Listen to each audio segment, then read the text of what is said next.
environment, home, community, Smite, fans, all of the above. I mean, kind of a mixture of the two. Anyways, welcome to another exciting matchup here on Sunday night, our prime time between two of our Walker Division teams, the Mystic Sea Serpents and the Vibe Tribe. Both of these teams doing absolutely phenomenal this season, both 3-4 going into this week, and it's going to be quite a matchup. I'm Zach Vexel. Joining me here on the desk is Ruler of Men and Salty, running the cams, putting on the show that you guys are checking out, you guys are watching. Ruler, what are we thinking? What are our thoughts? How are we doing on this Sunday afternoon?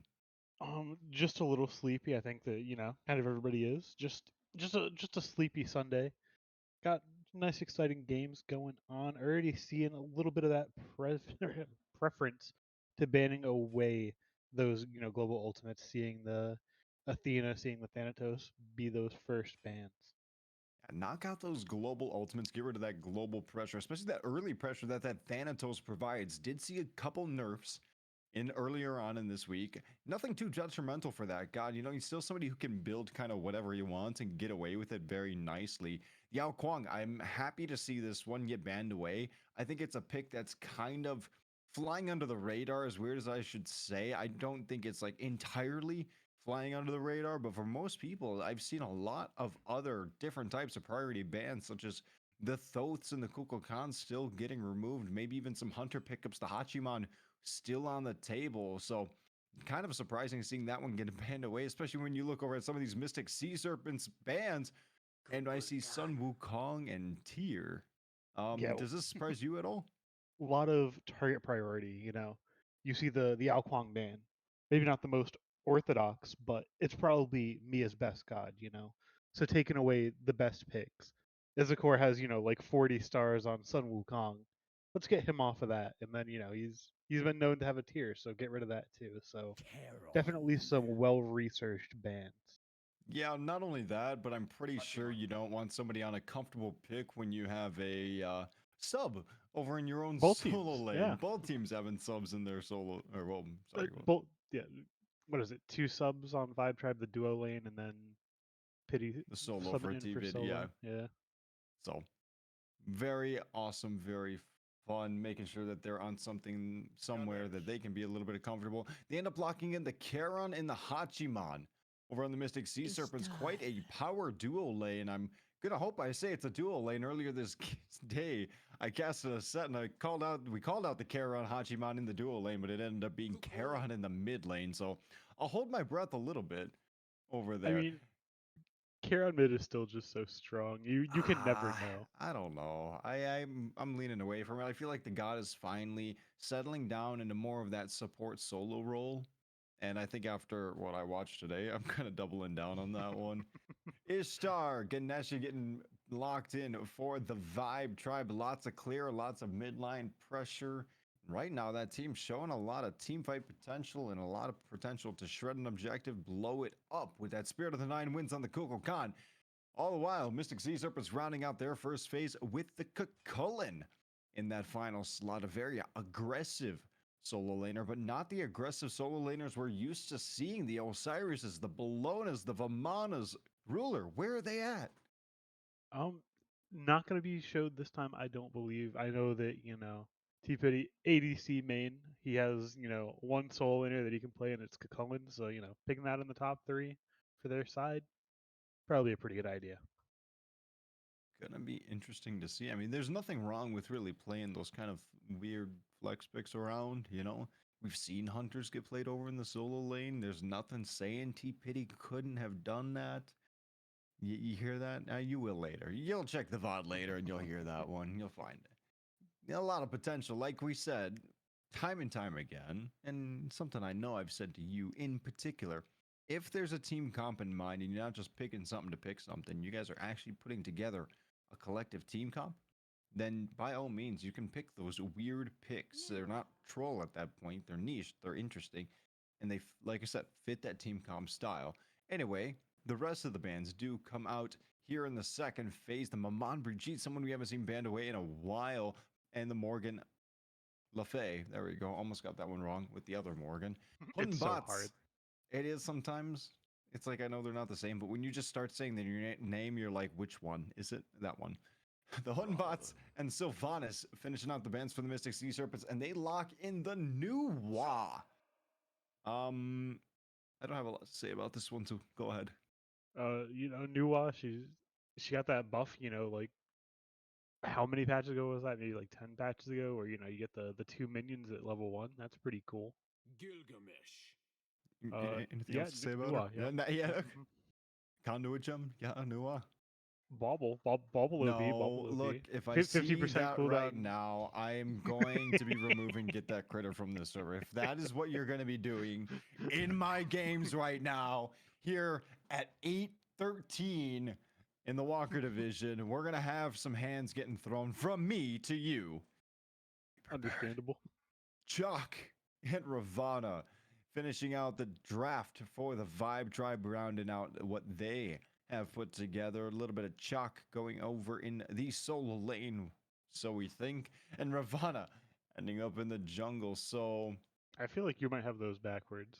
I'm really hoping I don't, and that's what I was looking Wait, at no, too. sorry, I was thinking that was Mystic Sea Serpents. That's my bad. My brain's backwards. I was like, Mia is the person that would play Chalk jungle, but wrong team. You're right. Good. Stay over there. Gilgamesh finishing out the draft for the Mystic Sea Serpents. Now this one could swatch up between Kukulin and Gilgamesh, but you said T Pity.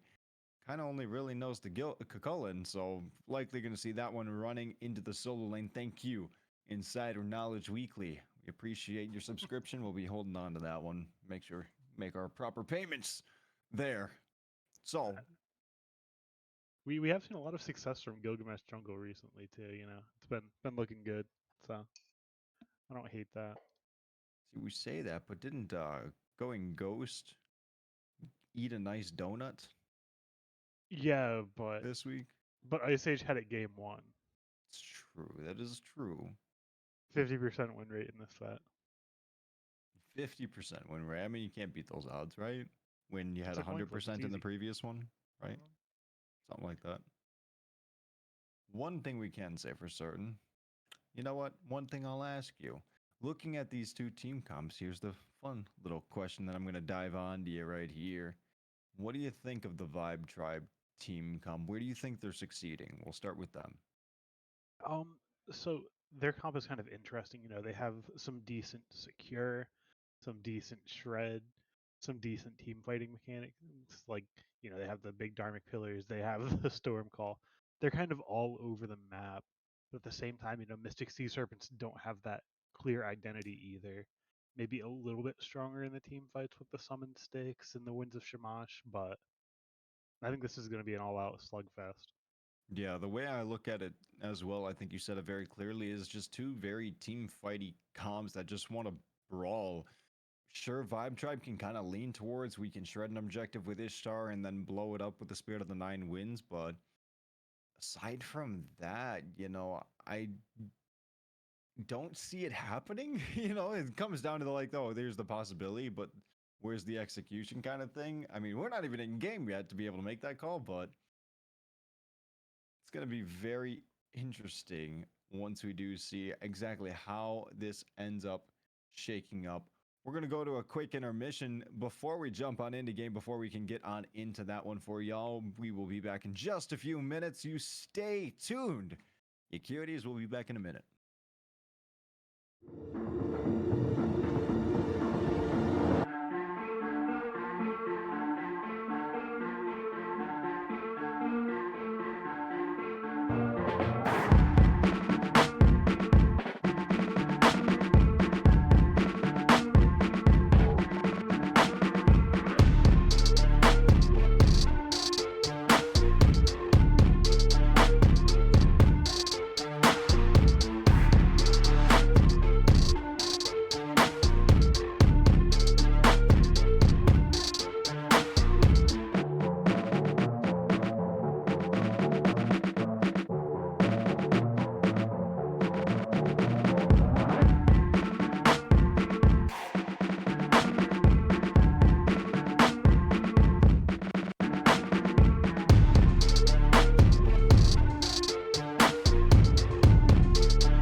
Hello and welcome back. Thank you for staying ever so patient. You still got me, Zach Vexel, with Ruler of Man Salty.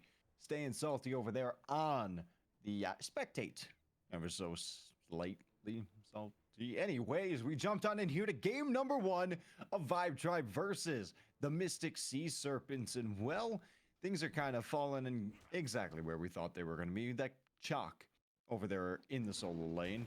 Thank God I did not need to see that in my jungle But the today. jungle. No, we don't need that. And the Gilgamesh over in the jungle, though, we got 2 mannequins on the side of the Mystic Sea Serpents, and Vibe Tribe picking up 1 for themselves. It feels so good now that it's not RNG whether or not it stops burning right before it dies and you don't get the little extra sustain. So it does feel really nice right now. I could swear that only works on jungle camps, though. Yes. So I guess it's nice for that early clear, making sure that you can get those hits, but other than that, using it for these fights, which we are witnessing right now. Ganesha dashing on in, unable to find the mark, putting himself in a difficult position, getting a little bit of poke damage off, though, and, well, the Mystic Sea Serpents duo trying to return said poke with poke, and both of them just kind of walking away, really upset about how that exchange went over in the mid lane. It kind of return to the usual right now. Just clear up the waves, see if anybody can get a slight advantage. Nuwa a little bit on the unfortunate end of that. That Kukulkan tornado coming out so much quicker now. Yeah, a lot of damage trading over here in the duo lane. Both of these teams unwilling to get off the gas pedal. Can't blame them. They both have pretty aggressive duo lanes. It's just, man, I see 2 Vibrant Shards being built up by Vibe Tribe, and that just bothers me. Yeah. Not a Vibe Tribe believer. But one thing that stands out to me is the Aegis on the Kukulkan. That one gets me kind of nervy, you know what I'm saying? A little bit of nervous going into this mid game. Once that... But he can dodge the new ult. Right, that's what he's going to be worried about. I'm going to hold that thought. Ganesha in too deep right now, dashing in. His dip swift for Lube ends up getting the first blood. Ice Samurai here looking to get the counter pick. He does trade out the ADC of the Mystic Sea Serpents, getting a pick for himself. 1 for 1 over here in the dual lane. Just too little too late for Ice Samurai over there. But we were saying is that Kukulkan with those Aegis instead of beads. I was going to say those beads. With those lack of beads right there, you're going to get stunned by the Nuwa, Clay Soldier, explosions. You're going to get drop kicked by the Gilgamesh. You're going to get knocked up inside the winds of Shamash. And then let's not discount Charon existing on your face. 6 OP. Yeah. What if you were silenced and slowed and I was getting health shields off you? It's just a bad time. Speaking of that, Charon Savashine dashing back to the safety of his ADC. Recognizing that the jungle for the Vibe Tribe is still lurking around nearby, but over on the other end of the map, the Mystic Sea Serpents jungle deciding to go for a little bit of an invade here on the second rotation, going to secure it as well. That's about all you're getting, Mia. I don't know, MIA. But he says Mia. It could be either way. I'm not honest. Is it missing in action? Is it Mia? I don't know. It's definitely I don't know MIA, right? Missing in action. That's what I would think. Yeah, I don't know, missing in action. That's why the face is there. You would think maybe, but you know what I don't think and what I don't need to think about is Mystic Sea Serpent securing their buffs on their dual lane side, on their blue buff. So that's really nice, but nice little ultimate coming out over here. I don't know if you want to teleport back in there. The dash in is good. T-Pity gets one for himself, trades out for the tower with the nice solo kill. Over there, it was clearly all him. The gank had nothing to do with it. Yeah, Mia like wasn't even over there. Just thinking about being over there. All you gotta do is just think about being somewhere and things work out. That's what All it's right, like so playing in the jungle. Prophetic first item on Shock. Okay, so you were seeing that too. Okay, All right. okay. I am not a fan. There's that. There's the going into the executioner on the Gilgamesh. I'm seeing. I'm gonna be interested to keep an eye on that one. That's another one. The mystical male rush on the Kukulkan.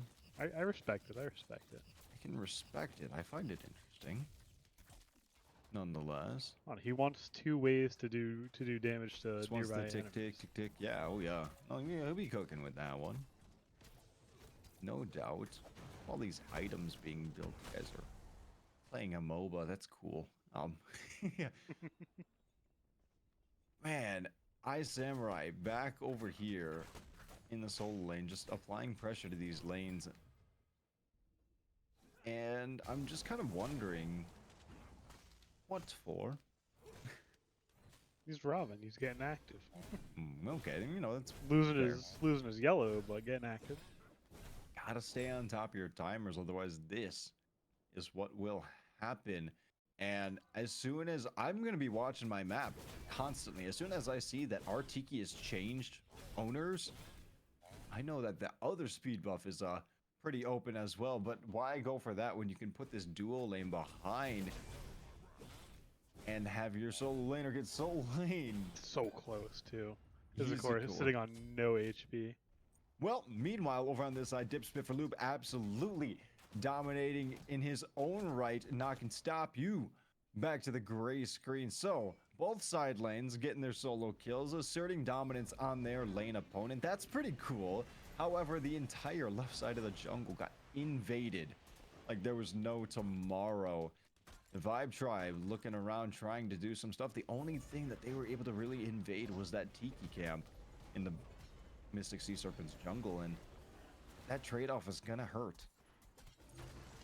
Yeah, it definitely hurts quite a bit. You know, you see a couple of solo kills come out, but it does not even up that gold. Sitting at about a 1500 lead so far, just off of, some good macro play, just getting those camps saying, oh, you're in solo? Well, Mia, what are we doing? Why'd you kick him away?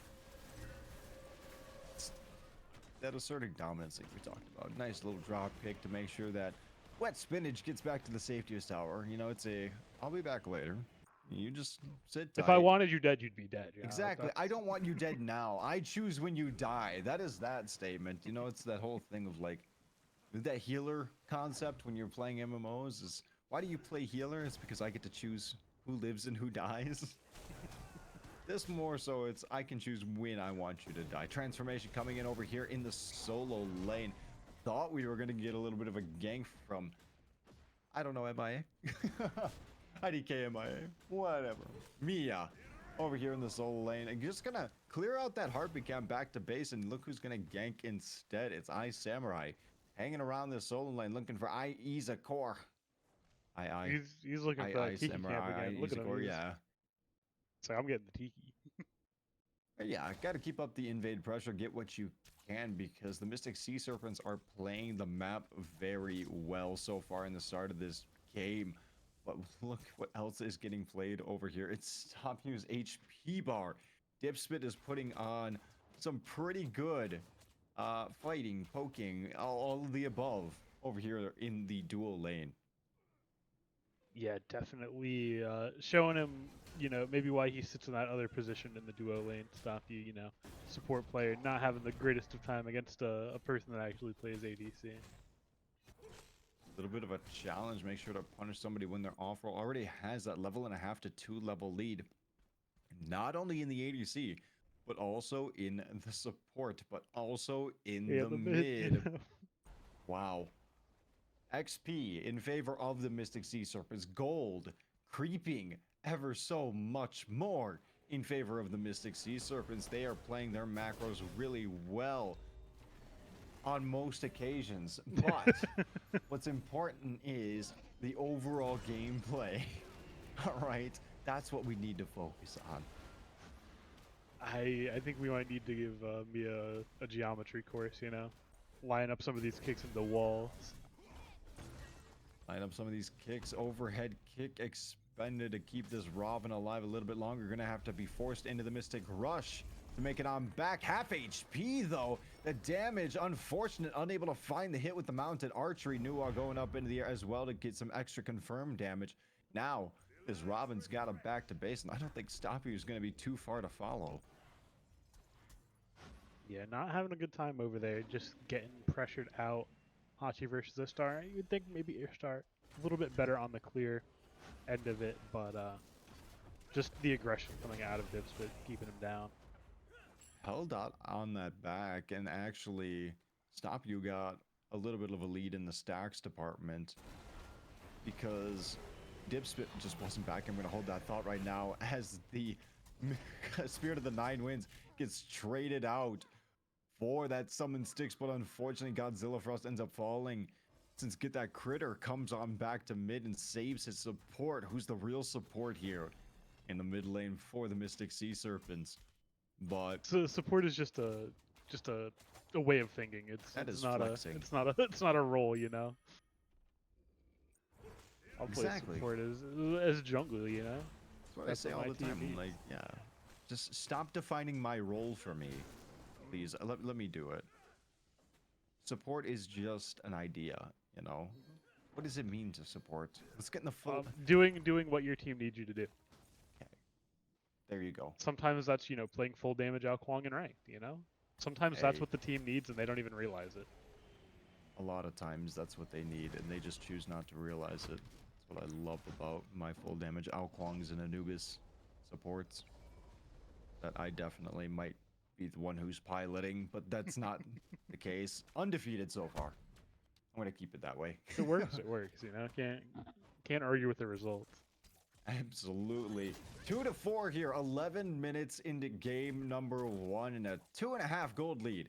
Almost 3k in favor of the Mystic Sea Serpents.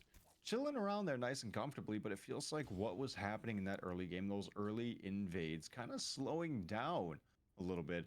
The most recent one being a Mystic Sea Serpents blue buff invade that we saw not too long ago. Just teams kind of chilling, getting to that mid game. Gold Fury's available. Pyromancer soon to spawn. Beacon spawning in 30 seconds. There's a lot of potential for objectives that are about to be happening. Yeah, I think right now, nobody wants to make that mistake. You don't want to get caught lacking at the enemy speed buff, get picked, and all of a sudden, the other team's getting a gold fury off of it. Gotta be a little bit careful at this point. Yeah, I mean, we don't have to go all the way to the speed buff, but it doesn't even seem like we can go all the way to the jungle of the Vibe Tribe. Dharmic Pillars get expended and forcing the Vibe Tribe off of that Stygian beacon. Not really sure how they can interact here and engage here, but making a rotation on back in. Here comes the Spirit of the Nine Winds ripping through the middle of the team fight. A little bit of tickling damage, and the Summon Sticks comes ripping through with a 3-man stun is good on top of it. Nua up in the air on top of that.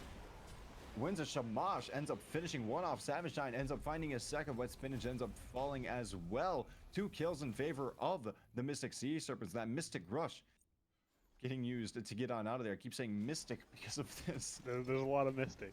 There's a lot of Mystic going on, and now a Gold Fury getting looked at by the Sea Serpents. Yeah, and that's just a great play. They have a good fight on the beacon. They got a couple kills, and they just instantly transition into, how do we push this lead? Gold Fury. Boom. Take that off the map. I had to stop for a second and take a look at the double build. Chalice of the Oracle. Well, there's that, which seeing it on the jungle, I can understand. Seeing it on the mid, I less understand. But if it works out, forget that critter, and you want to make that investment now, knowing that you're going to be spending using those wards, then absolutely, it's a phenomenal pickup to do. It saves you gold in the long run. It's one of those investment items. It pays off. It really does. But more so, you see it in the support and the jungle, who are the ones who are purchasing that and spending that kind of gold. That's fair. I've been out of playing comp for so long that like my average wards are probably like 1 per game. Oh god. On a good game, No, maybe closer to like 0.75.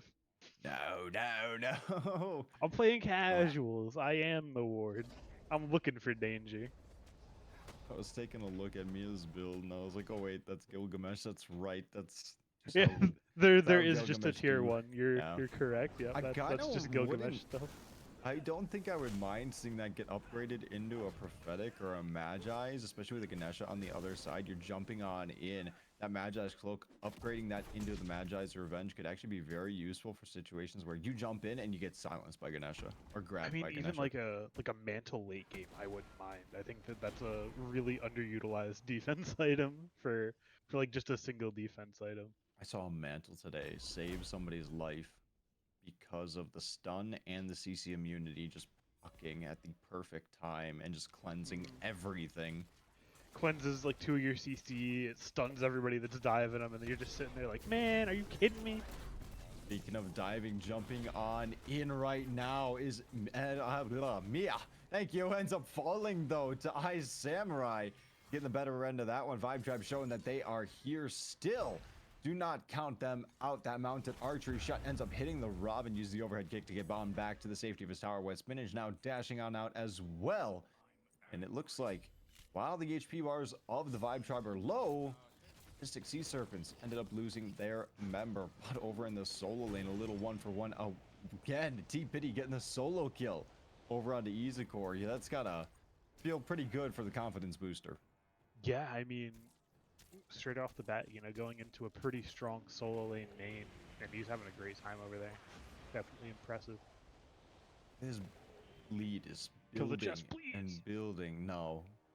Don't The realize. poverty chest, please. He doesn't know. Okay. Look at him go. It's a mimic. We don't want that one. I don't trust it. But my poverty chest. Oh, we get this chest instead. Oh, it's a movement speed. Never mind. Not even a good. It's not even a shop. Doesn't even count. Doesn't even count. Come on, Chester. You can do better than that.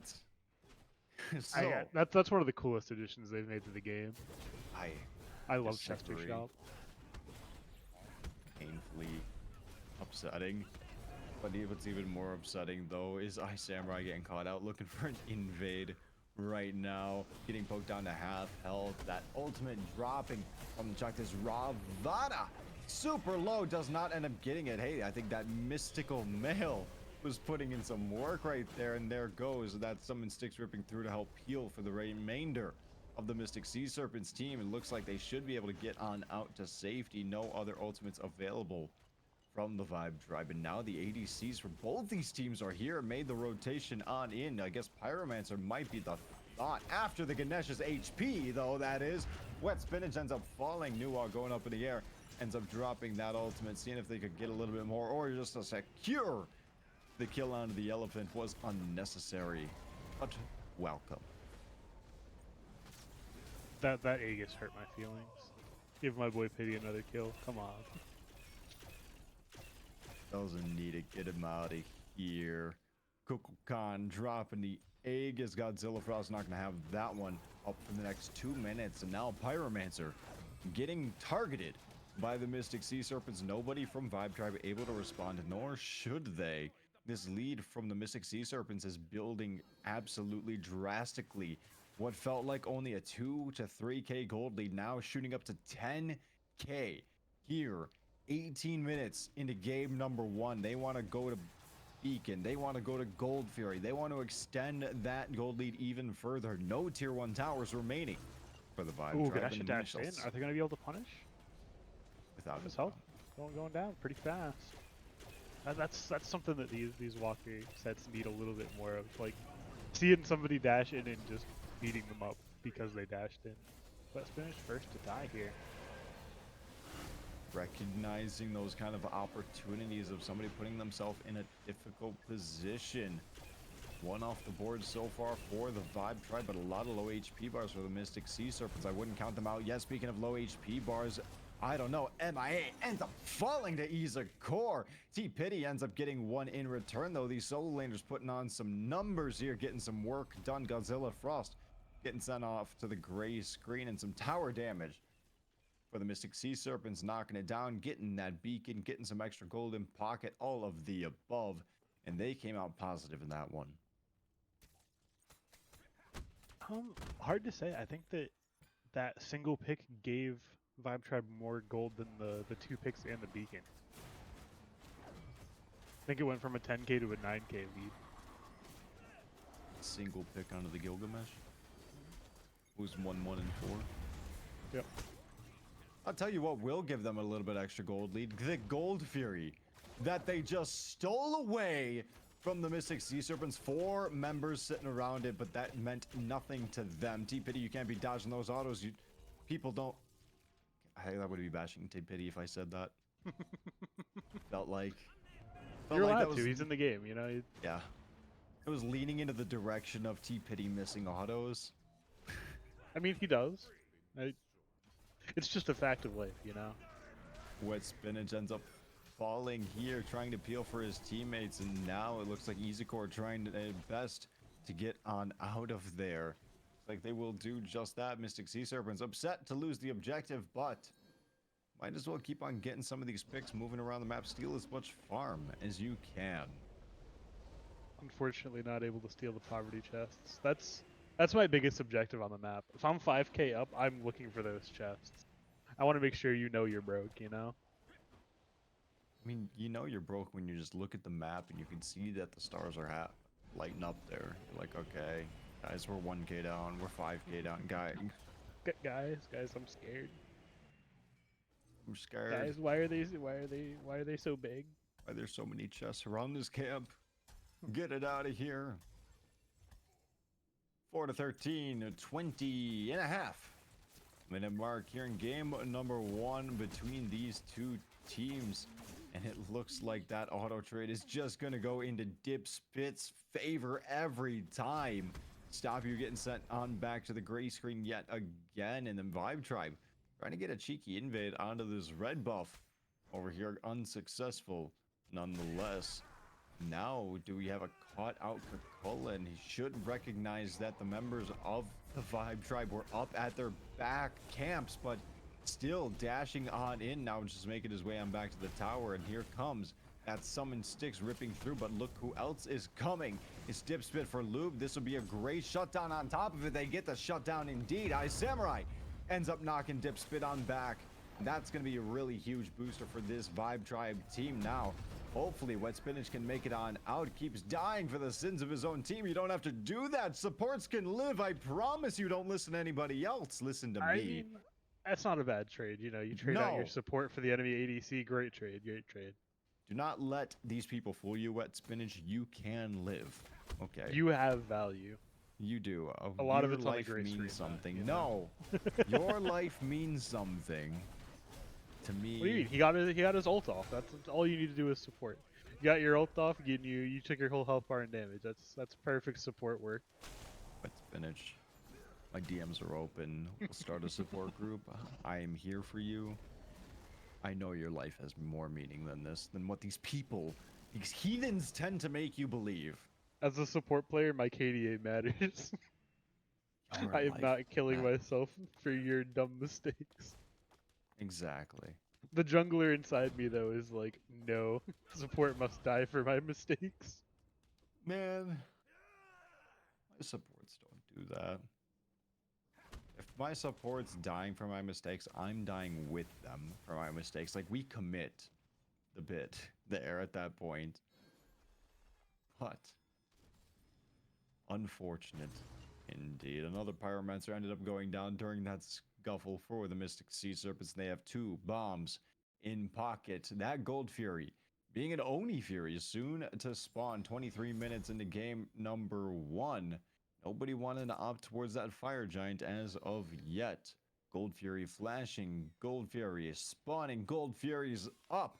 And look where all the members are hovering around. I mean, it's Gold Fury, if you couldn't tell from that build-up. Why are we bombing the solo tower? Katie. And then he just stands there. Okay.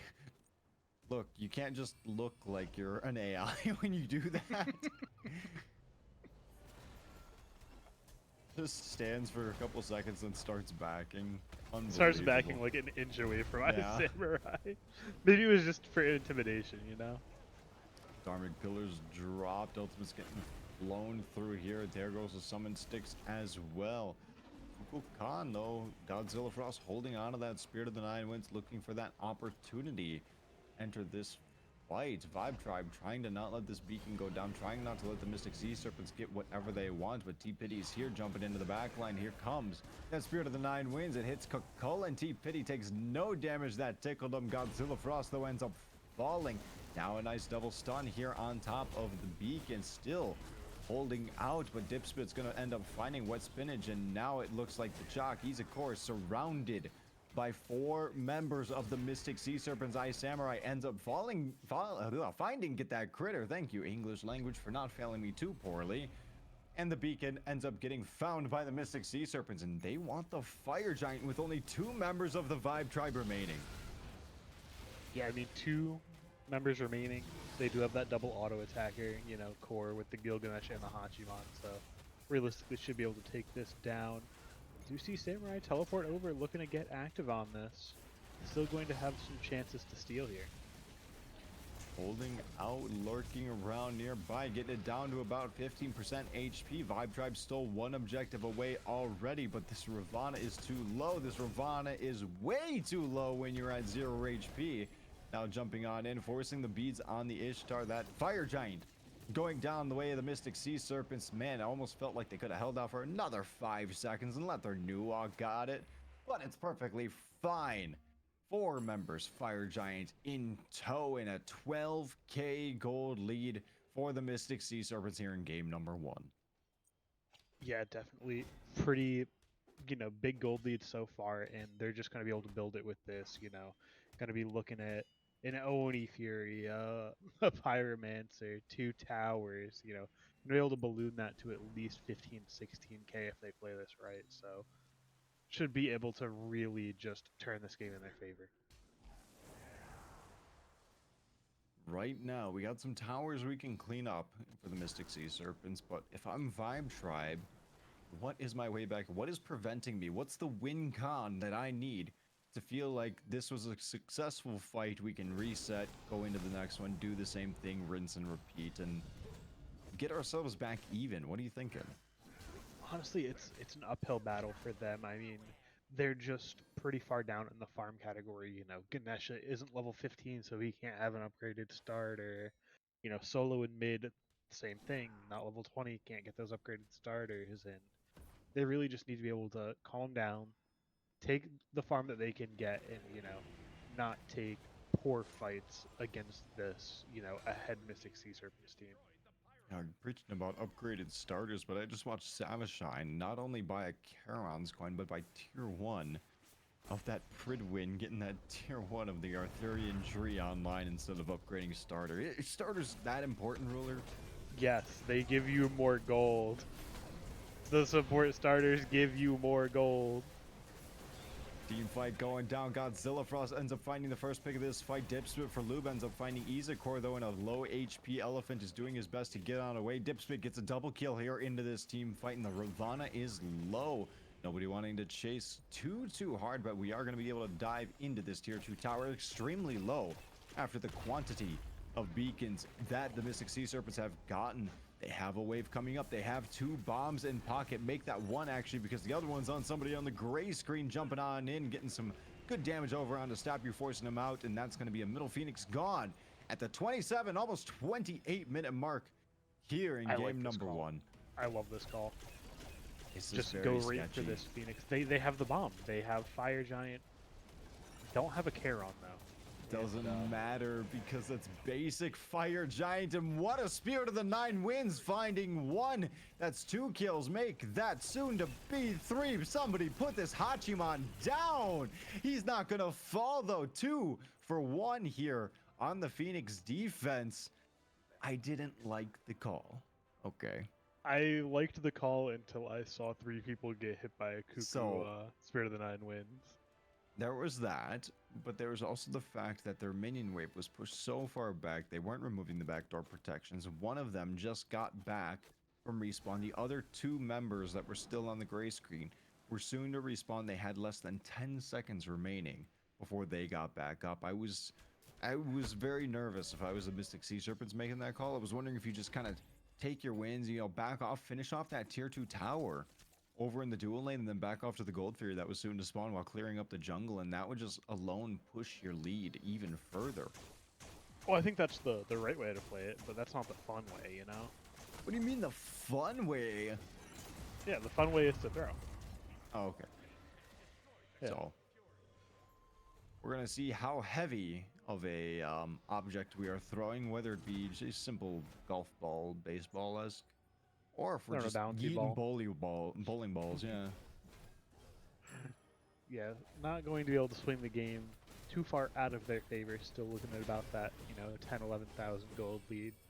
Not able to build it, but not going to lose it that quickly either. And I've just spotted something that has made me upset. Oh, I think you see it. final item shock bubble. No, no, worse than that. Worse than that. Malicious Jotun's. Deathbringer, last item, Dipspit, with no other crit. Well, I'm gonna hold the thought. We'll get back to that real quick because it looks like we're getting a little bit of an engage onto Izakor over here with the Fire Giant soon to spawn. Just trying to get some poke damage out from the Mystic Sea Serpents. So you'll be reducing your cooldowns when you're landing crit. That's kind of cool, right? That's what that does, right? Yep. It's been a minute, yeah. How often are you worried about your cooldowns Yeah. on, Hachiman? More banners, more dashes. So More and more extra range autos, I guess. yeah, that's kind of cool. I mean, the extra range autos, you can definitely feel it when you're on those Phoenix Sieges. Fire Giant getting down to 25% health. Make that enhanced Fire Giant. Spirit of the Nine wins a little bit too soon. Vibe Tribe steal the enhanced Fire Giant away. And now there's some low HP bars going across the board. Godzilla Frost ends up falling. Our both carries going to go down. The shell is there, trying to keep him alive. East Core ends up falling as well. That's 2 members now. And here come the members of the Mystic Sea Serpents trying to find one more. Can he get it? The blink is good. Ends up finding the Ishtar dropkick into the wall. But who Mystic rushed over the wall? It's the Ravana. Ends up finding Dipspit for Lube. No ADC left for the Mystic Sea Serpents. But T-Pity ends up finding Eyes Samurai, punishing the Ravana for ulting on in. 4 for 1 here. 4 members remaining for the Mystic Sea Serpents. Fire minions pouring into the fountain, into the final chamber of the Vibe Tribe. Are they going to be able to put this one away? Or are they just going to try to secure this middle Phoenix by the looks of it, as we see 3 tanks smacking away at it, looking absolutely ridiculous? Why do you have that kind of attack speed? Yeah, grab that, grab this right Phoenix, and set themselves up for success.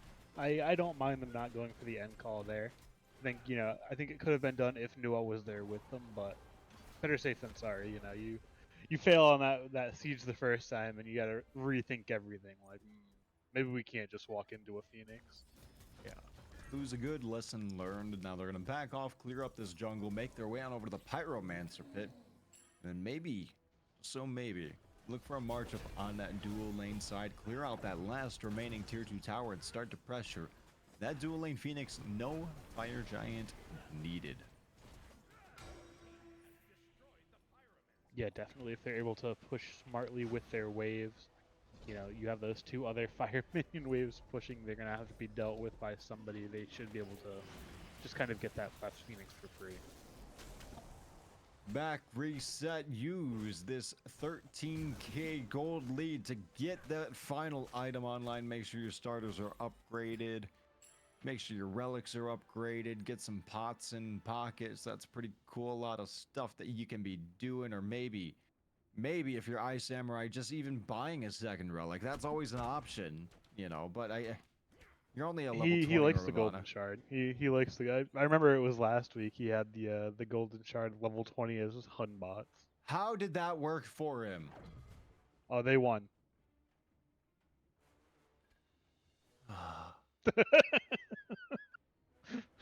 Tough one to refute. Tough one to refute.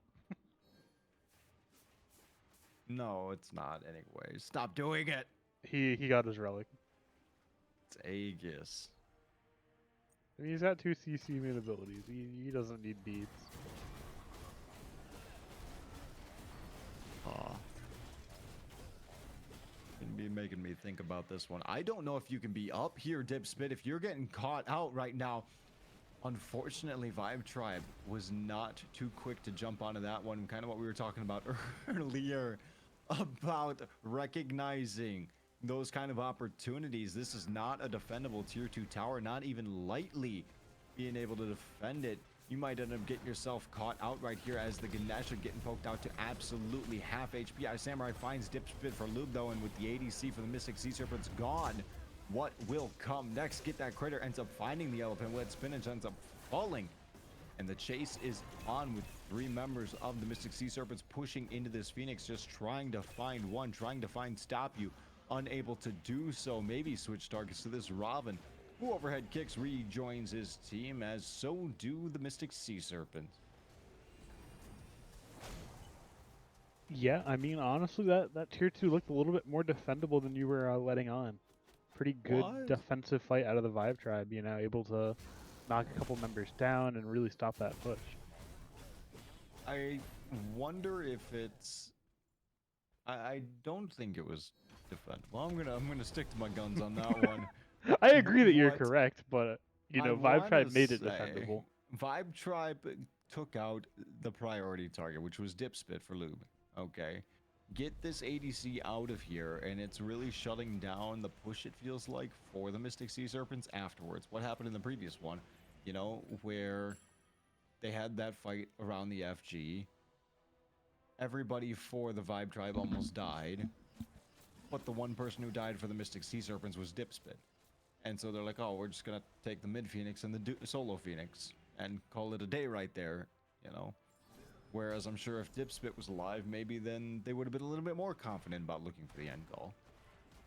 So Yeah, definitely, you know, they got the right target for sure. And I mean, that wasn't a bad looking fight for Vibe Tribe, even if, you know, they're dealing with fire waves at the same time.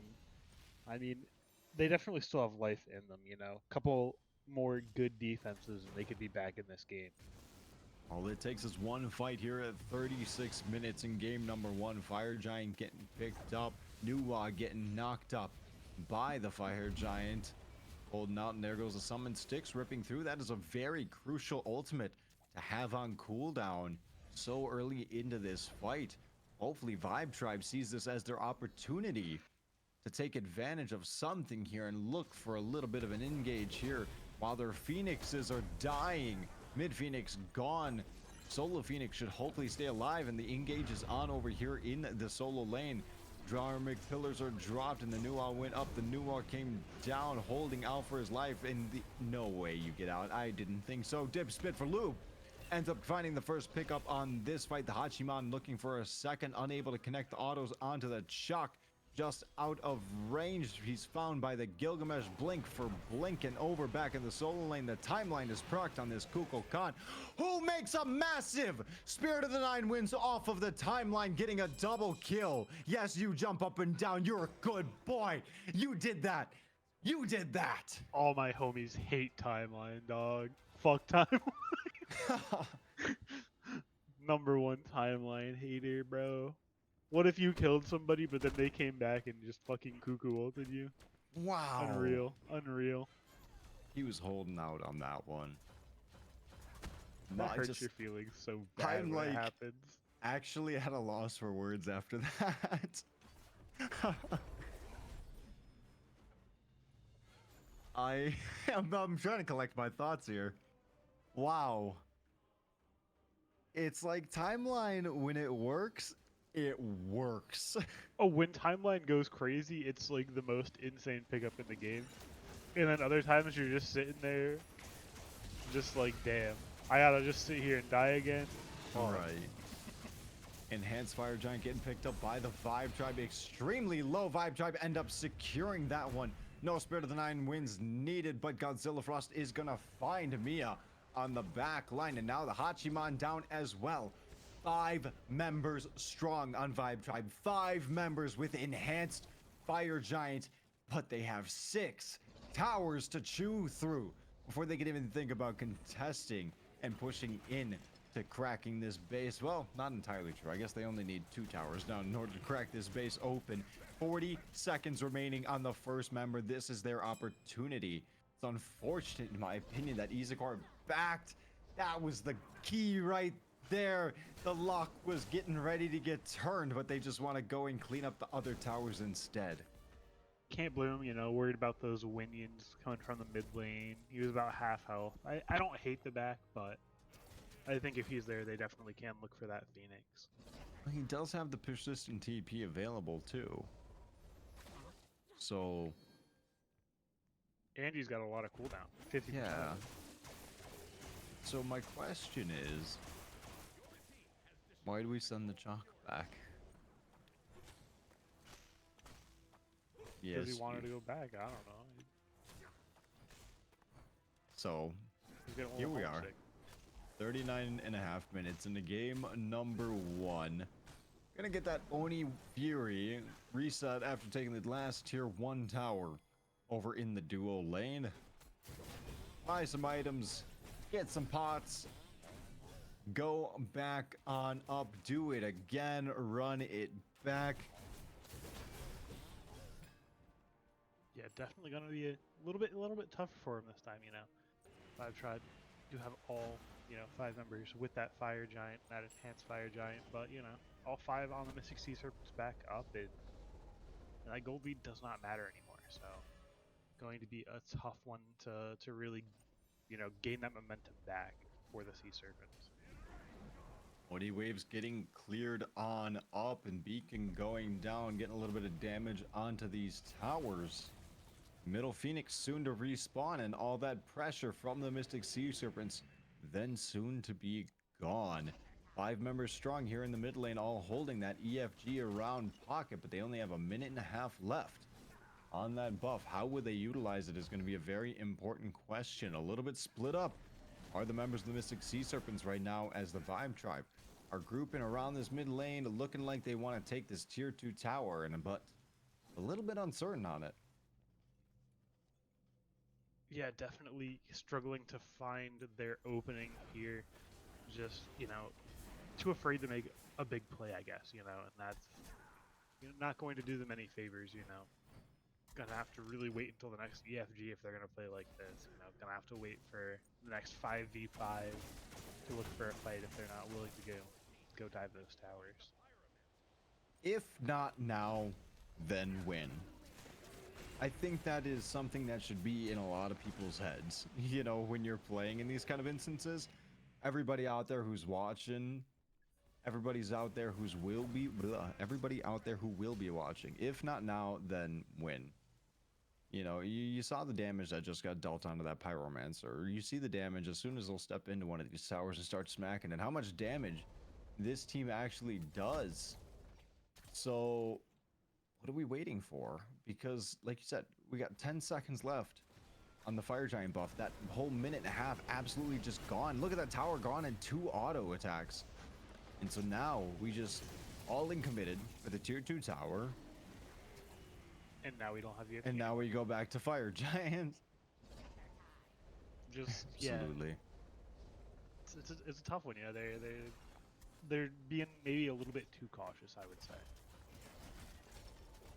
They do clean up this middle tier 2 tower as well, and now all the towers off the map for the Mystic Sea Serpents, but it feels like now this next Fire Giant play, though, could go anybody's way. Yeah, definitely could go either way for sure, and that's definitely an improvement for Vibe Tribe. Before 80% of the game they've been on the back foot, and now they're finally in a good position, and really does just take one team fight, especially as we reach this 43-minute mark. Getting a little bit caught out here. Savashine pushed up a little far, eating some nice poke damage. But Wet Spinach was doing just the same. There she is. There's the enhanced Fire Giant, and his team's got to get a couple wards down, get that vision down, because, man, it is time. One little misstep could get you poked out. One little misstep could get you sent to the gray screen, back to the fountain, and then could lead to a lost fight, a lost Fire Giant, and maybe even a lost game number 1. 44 minutes in. We are almost here, and the Vibe Tribe are picking up the objective. Now we're gonna eat that knockup is Ganesha. 1, show me a second. Gonna drop the fire, picked back up by the Mystic Sea Serpents, keeping its HP going, dropping it as well. Team's just trying to see who's going to be stepping out of bounds, who's going to be getting in a difficult position. Just a little bit of heat check going on. Yeah, neither of these teams are really interested in making that first move. I'd love to see Mystic Sea Serpent say, "Oh no, Wet Spinach is poked out. We can look for this," but they don't have Dibspit there. He had to back. He used his ult, so it's just a tough one of who's going to pull this trigger. all comes down to what I feel like is waiting for somebody to make a mistake. And the problem is if both teams are waiting for the other to make a mistake, we get into these kind of long standoffs. And I'm not saying you have to force things to happen, but you need to create opportunities yourself sometimes. Because you could have easily recognized, I want to say right here, Ravana backed, Kukulkan backed. Now you get a 3v5 around here. And now look, now Gilgamesh backed. Okay. So what are we waiting for? What do we need here to open this up? Is it just hopefully catching somebody off not being there? Nua. No ultimate. Forget that critter. Something I would be keeping in mind if I'm Vibe Tribe, someone I would go on. They found the Hachiman. They're going to go on that instead. Jumping on in with that Stormclaw, that Mystic Rush. The Hachiman ends up falling. Dipspit for Lube getting sent on back by Ice Samurai. But the Ravana is low as well. Godzilla Frost ends up finding the Gilgamesh, and Godzilla Frost ends up getting a double kill by knocking down T Pity as well. Only 2 members remaining, and it's the Nuwa and the Charon. No ultimates available. Need to do a little bit of healing for these members of the Vibe Tribe, but they want the enhanced Fire Giant, and I don't blame them. Getting it down to a quarter, getting it down to 5%, and that is enhanced Fire Giant to back around the belts of all 5 members of the Vibe Tribe. What is next? 35 seconds remaining on the nearest deaths timer.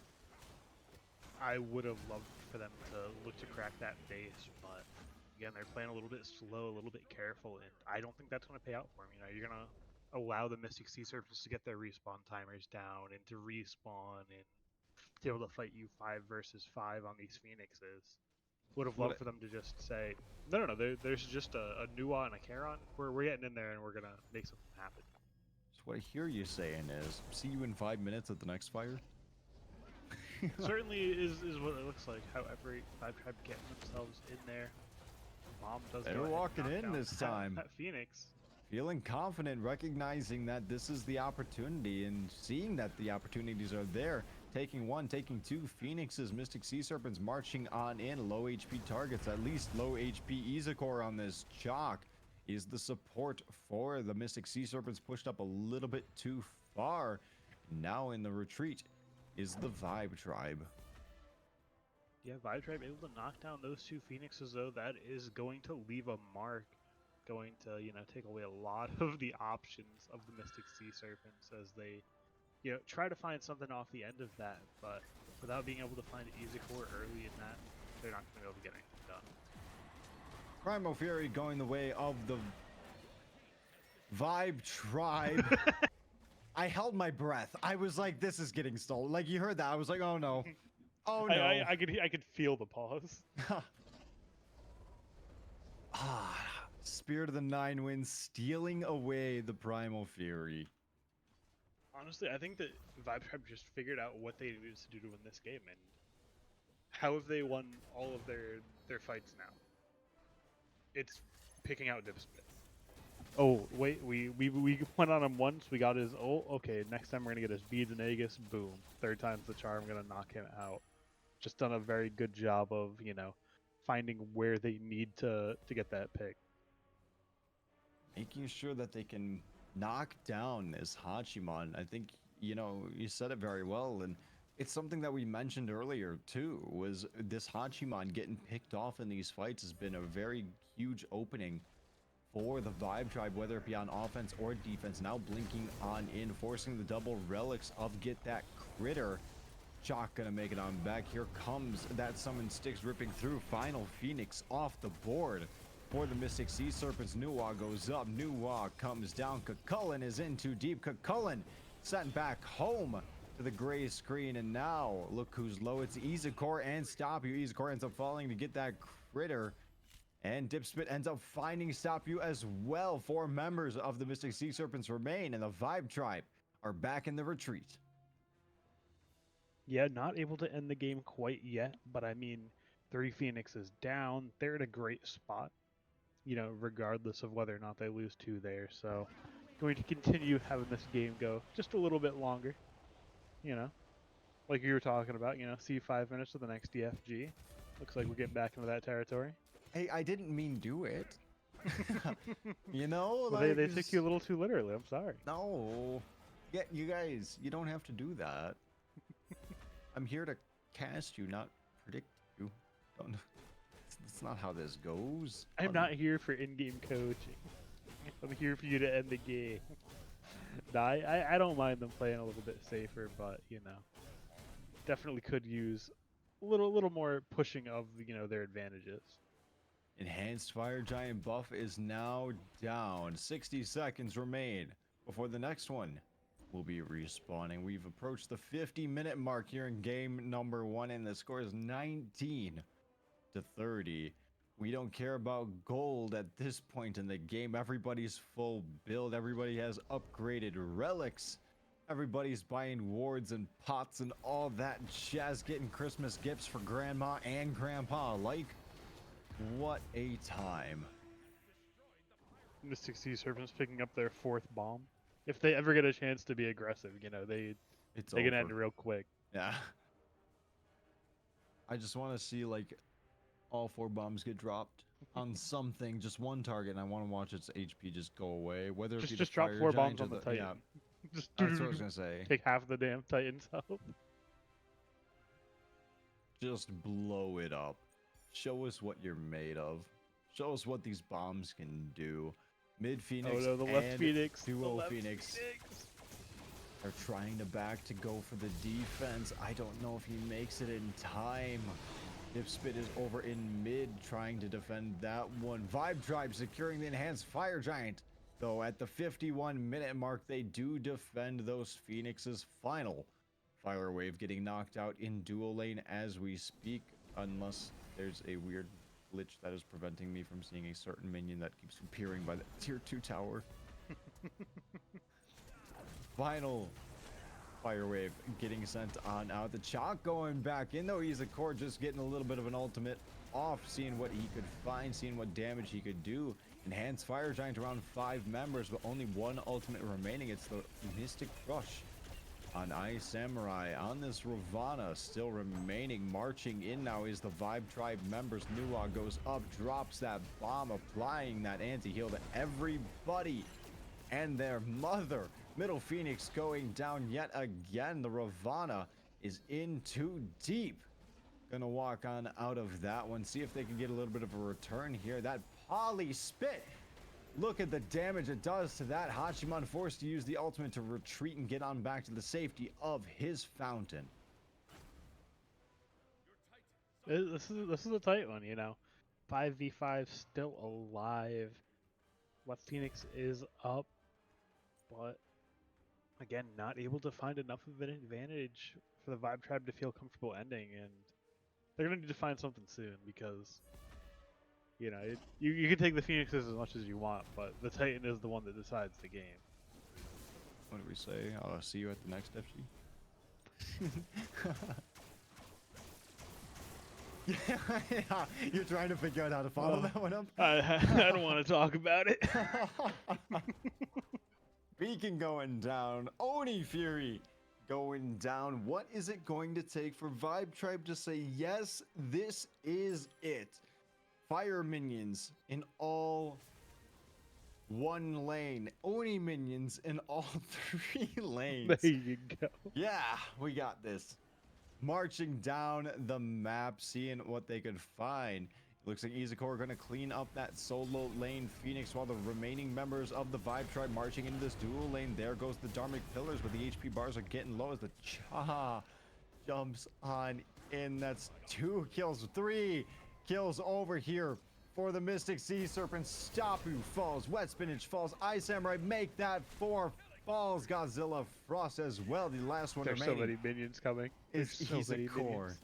They have to defend this, and the Chalk is super happy about that. He can just play with them all he wants. The minions push in. There's 2 members looking for the push, marching on down, and just look at the damage being dealt to this Titan from the minion waves.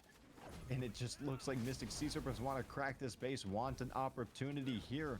They're going to go for Take the the end, game. and Savashine is making sure that Izakor can't back. 40 seconds remaining on the first death timer. Can they do it? Can they put away game number 1? It looks like they have the DPS to do it. Izakor unable to back, unable to go anywhere. Finally gets the teleport off, comes back, but it is too late. T-Pity ends up falling to the Titan, but the Titan falls to T-Pity and Dipspit. Game number 1 goes the way of the Mystic Sea Serpents here at the 45 minute mark. What can I say? That was a roller coaster. It's Roller just coaster of Vibe Drive. They're gameplay. able to get their picks. They're able to win their fights, but they need just a little more confidence in their siege. You know, they're just too light-handed with it. They're saying, "Oh, well, we need this, we need that down, and then we can go for the siege." And just need to see them just get in there, get what they need done, and look for that Titan. Absolutely. And the big thing to be able to make those kind of calls is getting the experience in making those calls. So whether it be the Vibe Tribe hearing this one out later or anybody else who wants to hear it, just make the call, whether it be hopefully in scrims and casuals if you guys are playing together, but even in these kind of situations, we do have Gauntlet. There's potential for you to sit there on that final day, work your way on back in, but I don't think either of these teams who are kind of riding a little bit middle of the pack, 3 and 4, 3 and 4, too worried about Gauntlet sitting on the upper end of that. I guess this does No, I think confirm this which is one. number 9 versus number 10. So these are both gauntlet eligible teams. That is fair. Gonna be forcing one down at least. No, this is not number 9 and number 10. That would be Kappas and Calder's Good Boys. No, there's 12 teams in Walkers. No, number 9 and 10. We're 11 and 12. I'm okay. We're okay. Yeah, This yeah, is yeah. fine. I'm fine. Yeah, this is 9 versus 10. One of these Yeah, teams yeah. trying to figure out which one does not want to be over in that gauntlet. But one thing I can say for certain is just make those kind of calls and just learn whether it was wrong, whether it was right, learn what worked, learn what didn't. And well, here we are. Game number 1 down. We're going to go to a quick intermission to see how things shake up in game number 2, see what kind of adaptations get made. We will be back after a quick break. We'll see you in a few.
Thank you for chilling out in that quick little intermission we gladly took between game number 1 and game number 2. And welcome to game number 2 of Vibe Tribe versus the Mystic Sea Serpents. Mystic Sea Serpents are leading the series 1-0.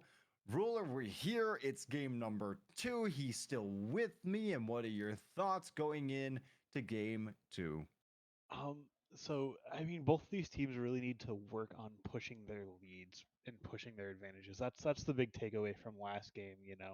Both teams had really good positions and just weren't able to put the game away when they needed to, and turned from Vibe Tribe sieging into the Titan room to Mystic Sea Serpents winning the game at the end there. So gonna need to see a little more action coming out on these end calls.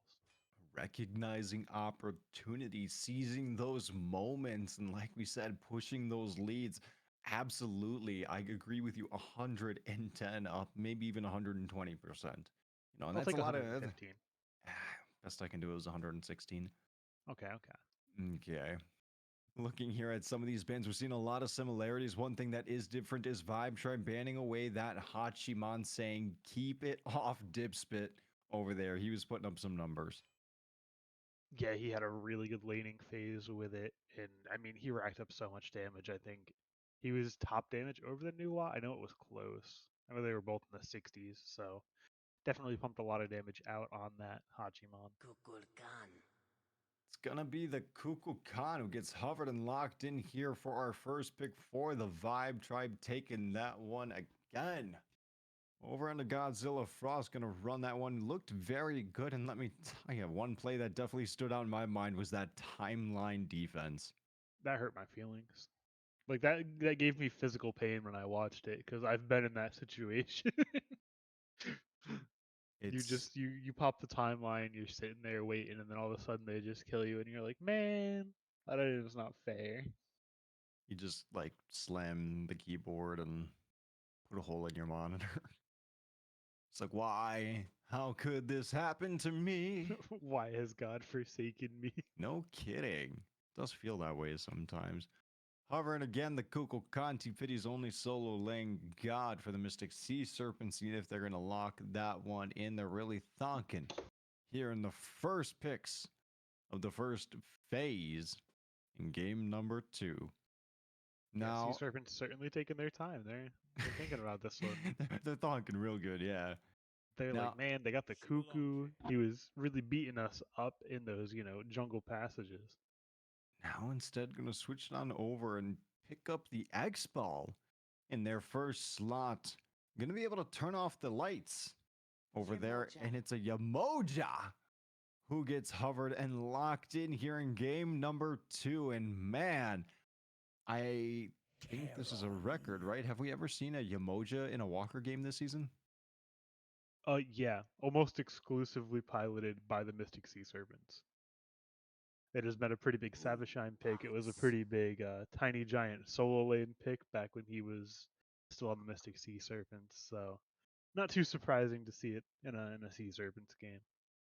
Yeah, just one of those picks who just doesn't show up. It feels like someone who has a good high mechanical skill floor and an even higher skill ceiling. So a lot of potential with this god to see what it does. It's the Hunbots getting locked in over for the Vibe Drive, followed up by the Charon. Again, gonna take that one for themselves. Have that summon sticks available to them, and it's Tsukiyomi. It's locked in for the Mystic Sea Serpents. A really interesting draft, in my opinion, so far from the Mystic Sea Serpents. Yeah, I was thinking, they're gonna have a nice little defensive comp. They have the lights turning off, they have the River's Rebuke, but going into that Tsukiyomi makes me think it's gonna be a little bit more of an offensive comp with kind of a mismatch with the Emoja on support. We're gonna see how this ends up playing out as the bands here in phase 2 end up coming out, and it is nothing but warriors, okay? Remove the Cucullin, the Achilles, the Osiris, Bologna. Heck, in phase 1, we even got rid of that Sun Wukong and Tyr yet again. Man, 6 warriors off the table right here, and it's Thor who gets locked in our first pick in phase number 2 for the Mystic Sea Serpents.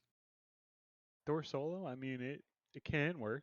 I don't know if it will, but it certainly can. And I mean, Shibalanke and Thor, what a combo. What if you wanted to see me dunking on you, but you couldn't? Hmm, could be Thor solo, could be Suki solo. Both are entirely possible. Guan Yu getting locked in over here for the Vibe Tribe. So something else that's quite interesting getting locked in as well. Yeah, Gonna be interesting in solo this I game. feel like, for the past like, what, a couple months, if you were asked what the worst, solo lane warrior was, you would Year. probably say Guan Yu. Yeah. Yeah.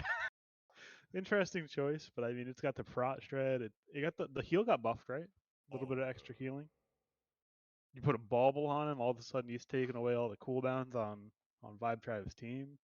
Yeah, that feels really nice. And you know what else? A nice little pressure ADC along with your Charon knocking in that on her for the Vibe Tribe. And it's the Giannis finishing out the draft for the Mystic Sea Serpents, having more global presence in that through space and time ultimate. Yeah, this is a really tough comp to look at. You see Vibe Tribe, they have a really good idea. They're gonna just get in there with that summon sticks. They have the Fear No Evil. They have a lot of just get in there. And Mystic Sea Serpents, it's like Giannis gets in there, he gets out of there. It's such a tough one with that Yemoja. Like that's the one that really throws me off on the Mystic Sea Serpents draft. Yeah, it seems like there's a lot of engage wanting to get in the middle of stuff. I mean, at least when you look at the Thor and Tsukiyomi together, and Janice kind of does that too, where he plays more of that assassin role for a mage. Turn out the lights. Congratulations, you're all going to be in the back lane. They won't have any idea where you're coming from, where you're going to. The Emoja does mix that up a little bit because she feels like that backline support. Granted, she can very much split up a team fight with that, wow. Reverse rebuke. Thank you. Talk about the god who we haven't seen in a while. She's got like that one other ability, mending water, and that's it. Just two abilities on that god. It's weird that they give her 4 buttons to press. I mean, I'm here for Moonstrike, whatever. Bubble Moon, Bubble Moon. I mean, Feels so Riptide is great. fun, but like, Oh yeah, Riptide's amazing, especially when you're good at it and you can land it repeatedly. yeah. Feels absolutely insane. So, looking at the 2 team comps, I gotta ask, especially after we just watched game number 1, what are your thoughts on Vibe Tribe? We'll start there. Where do you think they have the potential here for their team comp? Where is it succeeding? I mean, they have those, jungle team fights. I would like to preface jungle on those team fights. That Cuckoo, like we saw last game, able to just rip through those corridors with that Spirit of the Nine winds, and I think they're gonna be able to do a lot with that, the Summon Sticks and the Fear No Evil in those team fights. Okay, and what about the Mystic Sea Serpents? What are we thinking for their draft? They have just full on dive, just Shivalanke, Tsukiyomi, Thor, Giannis. That's just full on. We're going to get in there. We're gonna bring the fight to you when you can't see us. So, I think that Vibe Tribe might have a little bit of advantage in the comp, but very close one to call. Oh, see what it ends up being when we get on over into game number 2. But for right now, we're going to take a quick little break. We'll be back with game number 2 of Vibe Tribe versus Mystic Sea Serpents in just a minute. We'll see you then.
Hello and welcome back to game number 2 of Vibe Tribe versus the Mystic Sea Serpents. Here we are, back at it again. It is the Thor. They sent on over to the solo lane. Tsukiyomi going to be going over into the jungle for the Mystic Sea Serpents. And well, so far we got some interesting things that got picked up. First off, I see Vibrant Shard again, and my eyes are hurting.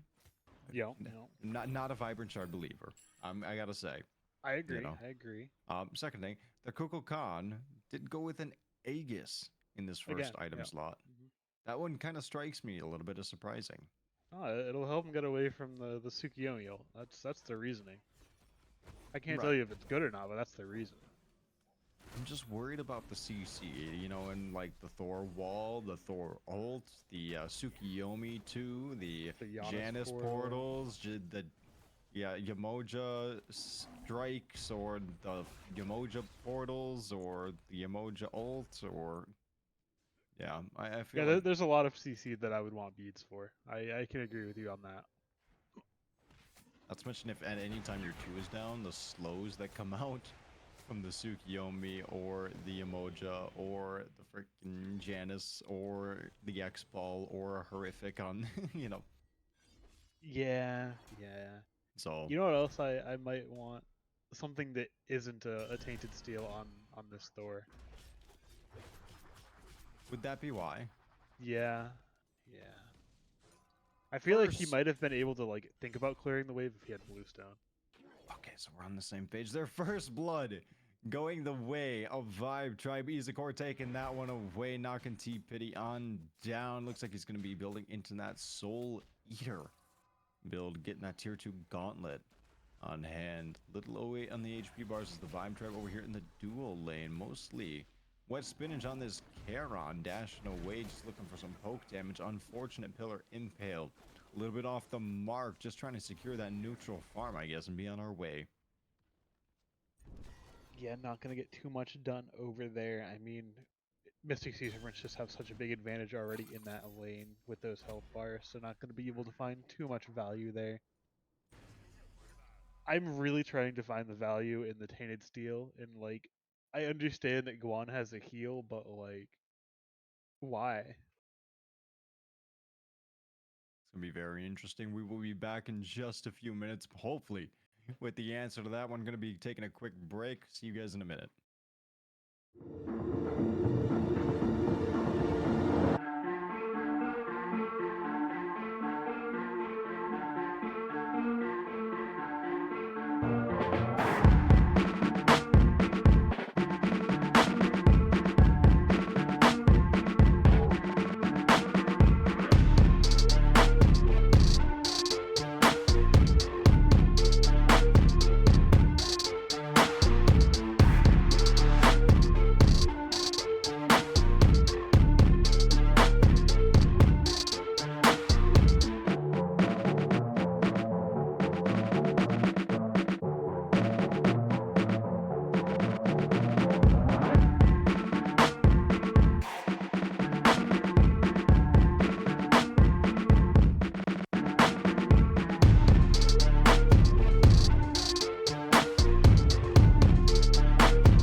Ladies and gentlemen, welcome back to Frank's retirement home. We've had some changes going on. A little bit of changes. A couple players getting swapped in and out. We are finally back. Game number 2 of Vibe Tribe versus the Mystic Sea Serpents. Some weird, wonky little stuff happened at the beginning, and T-Pity, you can answer for that later. Believe me, you will be questioned, and I will not hold back. There Now, will be no there will peace. be answers, yeah. I will have answers. You can count on it.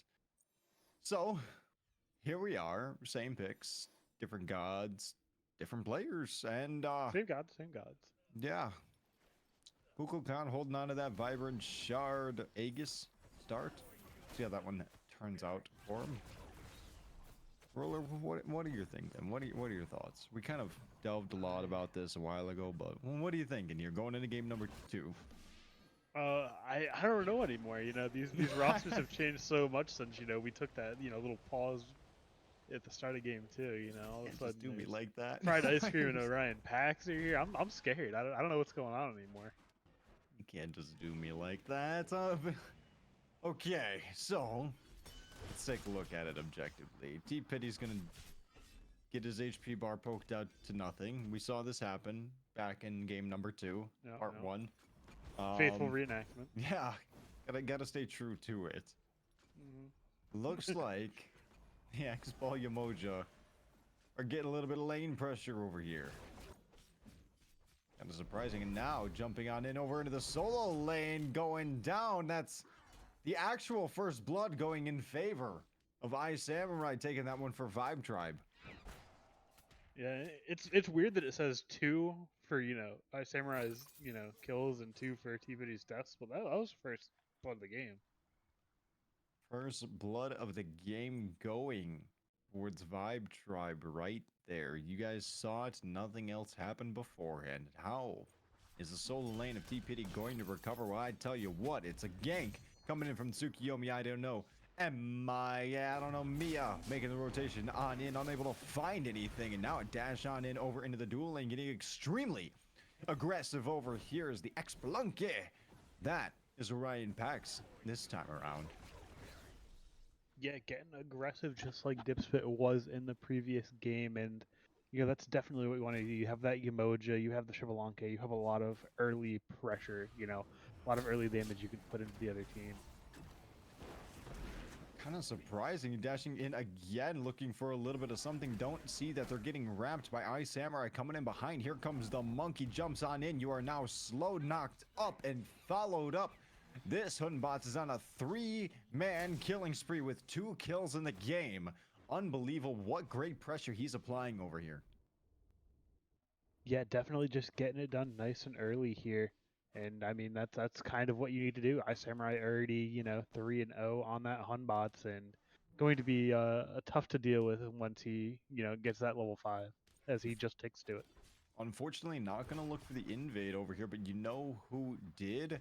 Mystic Sea Serpents went down and stripped away that blue buff. I do believe. I don't see it on the map, which is what concerns me. We check out Guan Yu over here. Just to make sure that I'm not... Okay, good. He doesn't have the blue buff. Okay, so yeah, that did get stripped away. We're good. Has been stolen. Yep. That is correct. Applauding.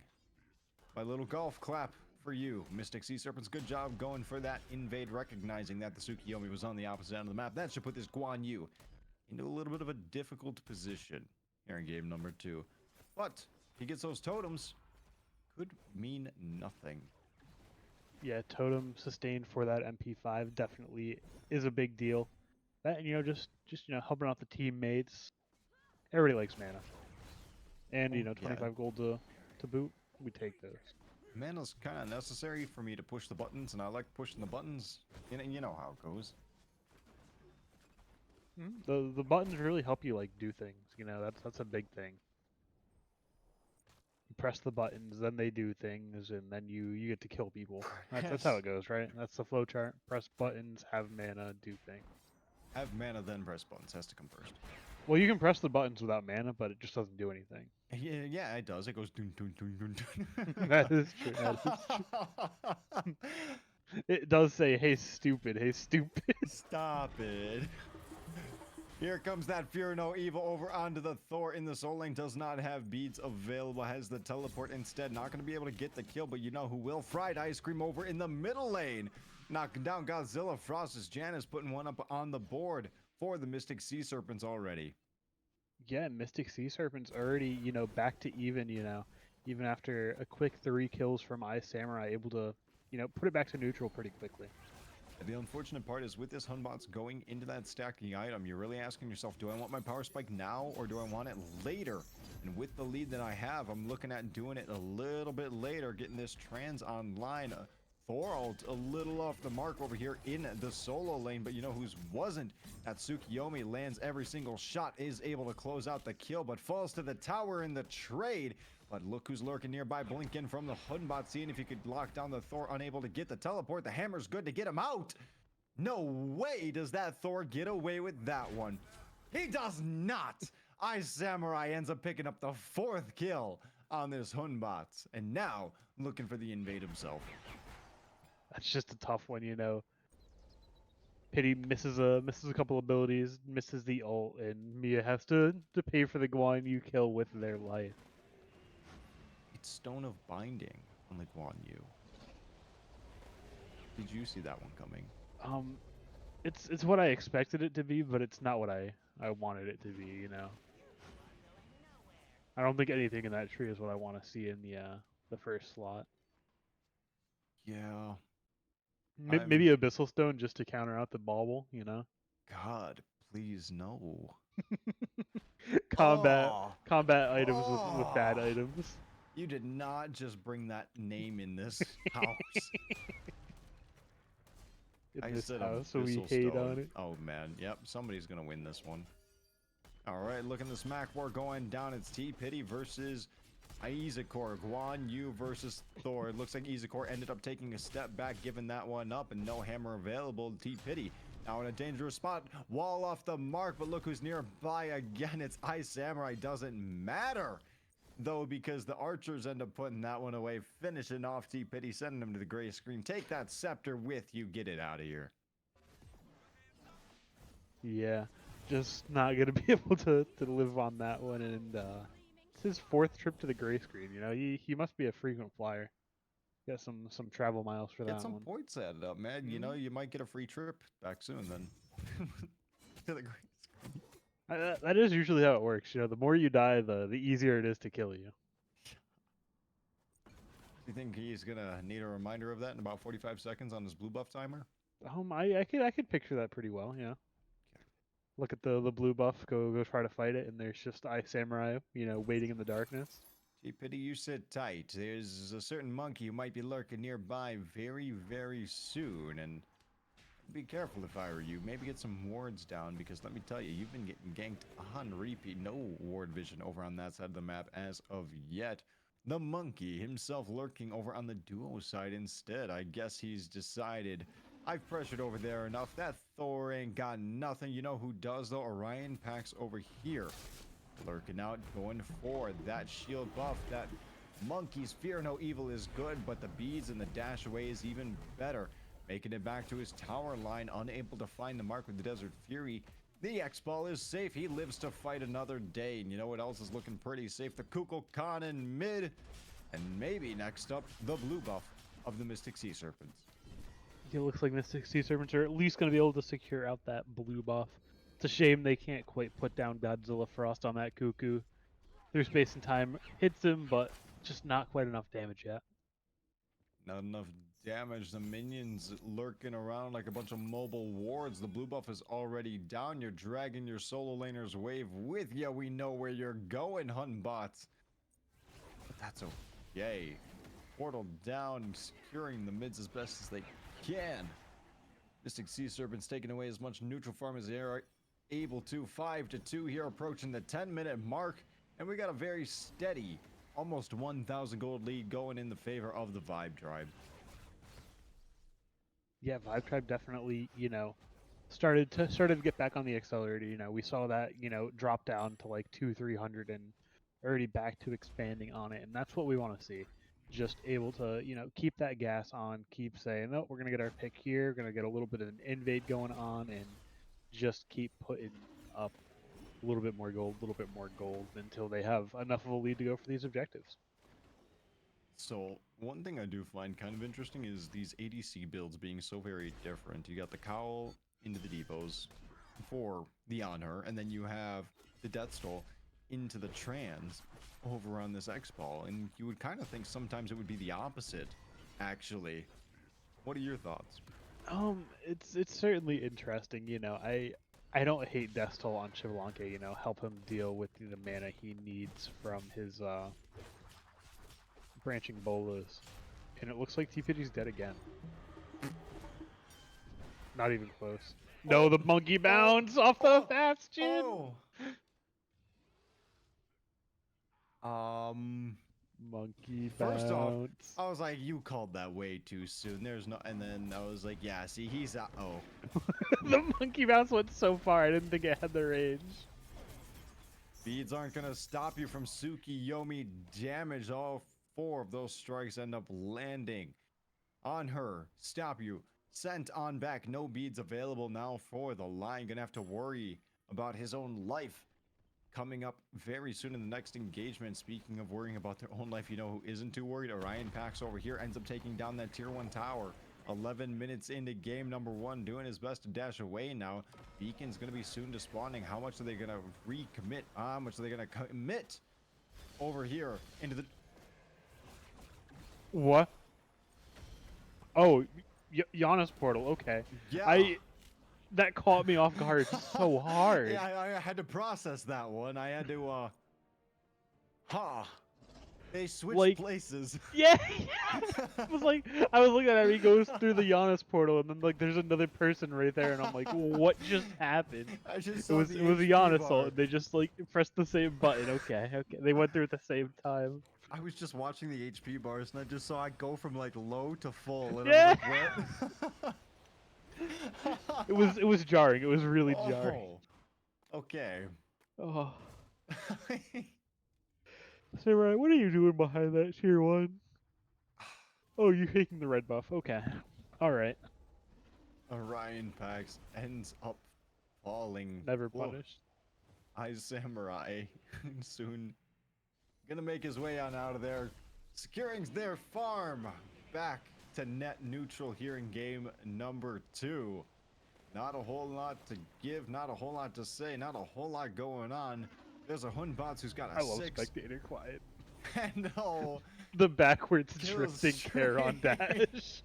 I love spectator quiet so much. Oh. I'm trying to. I broke his neck. Trying to talk here. You can't do that. But it, Oh. it's drifted. I'm like trying to like brush over it, and you're just like pointing out. You can't pretend it didn't happen. Smite did that. Oh, hold on, my cheeks are actually. Oof. Oh, yep. Yeah. Hey guys, how you doing? Chad, how you guys doing today? I think that Charon dash enriched everybody's life. You know, I think that was a big boon for the entire world. Oh, my mouth actually hurts. Like, Yeah, oh. no, my cheeks hurt. Yep. Like the muscles over there just heat. I'm trying to let- Pyromancer are gonna go the way Thank of you. Vibe Tribe here. Spirit of the Nine Winds used, not quite for secure, just a little bit of burn.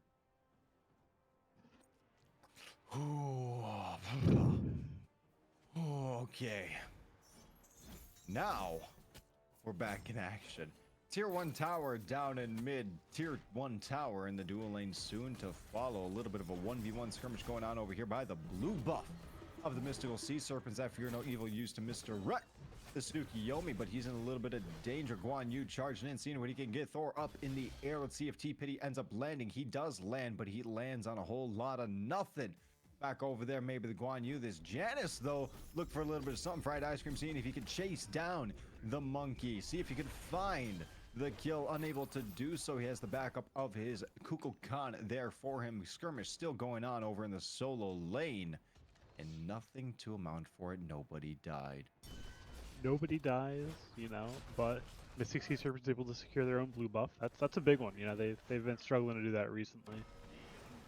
Get that in their pocket, portaling through the wall, avoiding that summon sticks. He took Chester. He took the Chester shop with summon sticks. What a thief. Please. Stop it. Stop it. Come on, it's a late, you know, weird things are going on. It's just what's happening. Weird things are happening. Rise and shine, Mr. Freeman. Okay.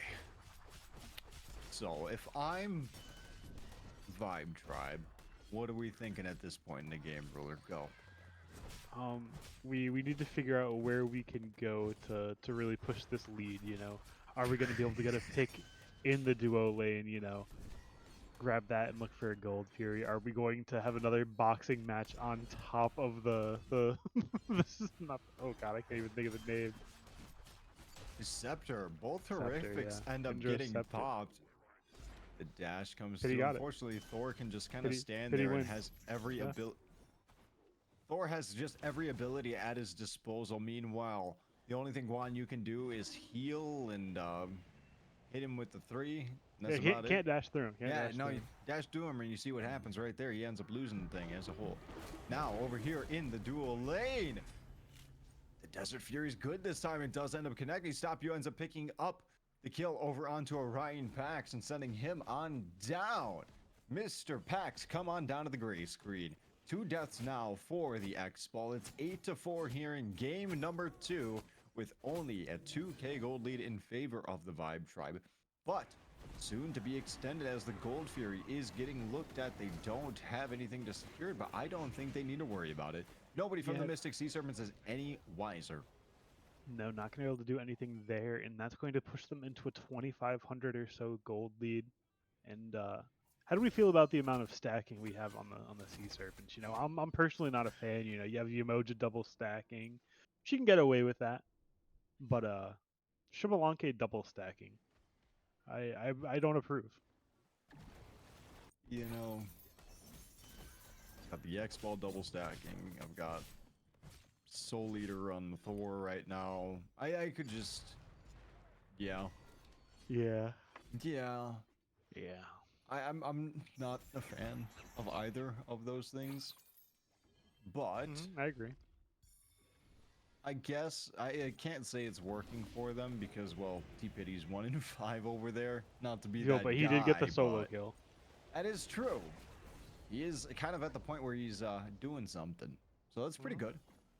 We'll see how that one goes as he has to ult away from the onslaught of the Hun Butts and Guan Yu. Meanwhile, stop you, making the rotation on over here to mid lane, putting fried ice cream in his place. Finally getting this Janice off the board. Beacon available, Pyromancer available as well. It looks like Vibe Tribe wanted to take the advantage on this Beacon, see if they can pull it for themselves. It looks like they will do just that. Happy to walk away with their win. Yeah, definitely. Vibe Tribe's starting to run away with this a little bit. They're grabbing all the farm they can. They're doing a good job of, starting to push this lead up. So definitely good job from them. Learned a thing or two from the early game of Mystic Sea Serpents last game. Yeah, a lot can happen very quickly as we're all fighting around the speed buff of the Mystic Sea Serpents. Looks like a little bit of a trade-off for the Tsukiyomi and the Hunbots. Nice 1-for-1 for the jungle matchup over here, but we're still fighting. The Kukulkan is in too deep. Godzilla Frost doing his best to get on out of there. Ultimate's flying left and right. Abilities doing the exact same. Orion Pax ends up finishing that one. T-Pity ends up finding Wet Spinach. Izakor still remains very low on the HP scale. Is that enough for the Mystic Sea Serpents? Looks like it very much might be, or at least for most of them other than T-Pity, who decided to wall himself off from his opposition. Now looking for the blue buff, does end up securing it, and this Guan Yu still lurking around nearby. Low HP is the tower. Janice here to get some good damage, ends up finally getting it. Izakor falls to T-Pity and fried ice cream. No, that was a T-Pity solo kill. You got to put it on his name, even if he didn't get it in the game. Oh, yeah. Okay. T-Pity, solo kill in game number 2. This has been going pretty well. Vibe Tribe getting a little bit too aggressive there, fighting around the speed buff, and it doesn't work out for him. Mia gonna go ahead and help Orion Pax a little bit in that lane, take Stop You off the map, and looking like we're getting a little bit closer to even, dropping that down from 3,500 to about 1,500 on the gold differential. Gotta close it up as best as you can to see what you can do.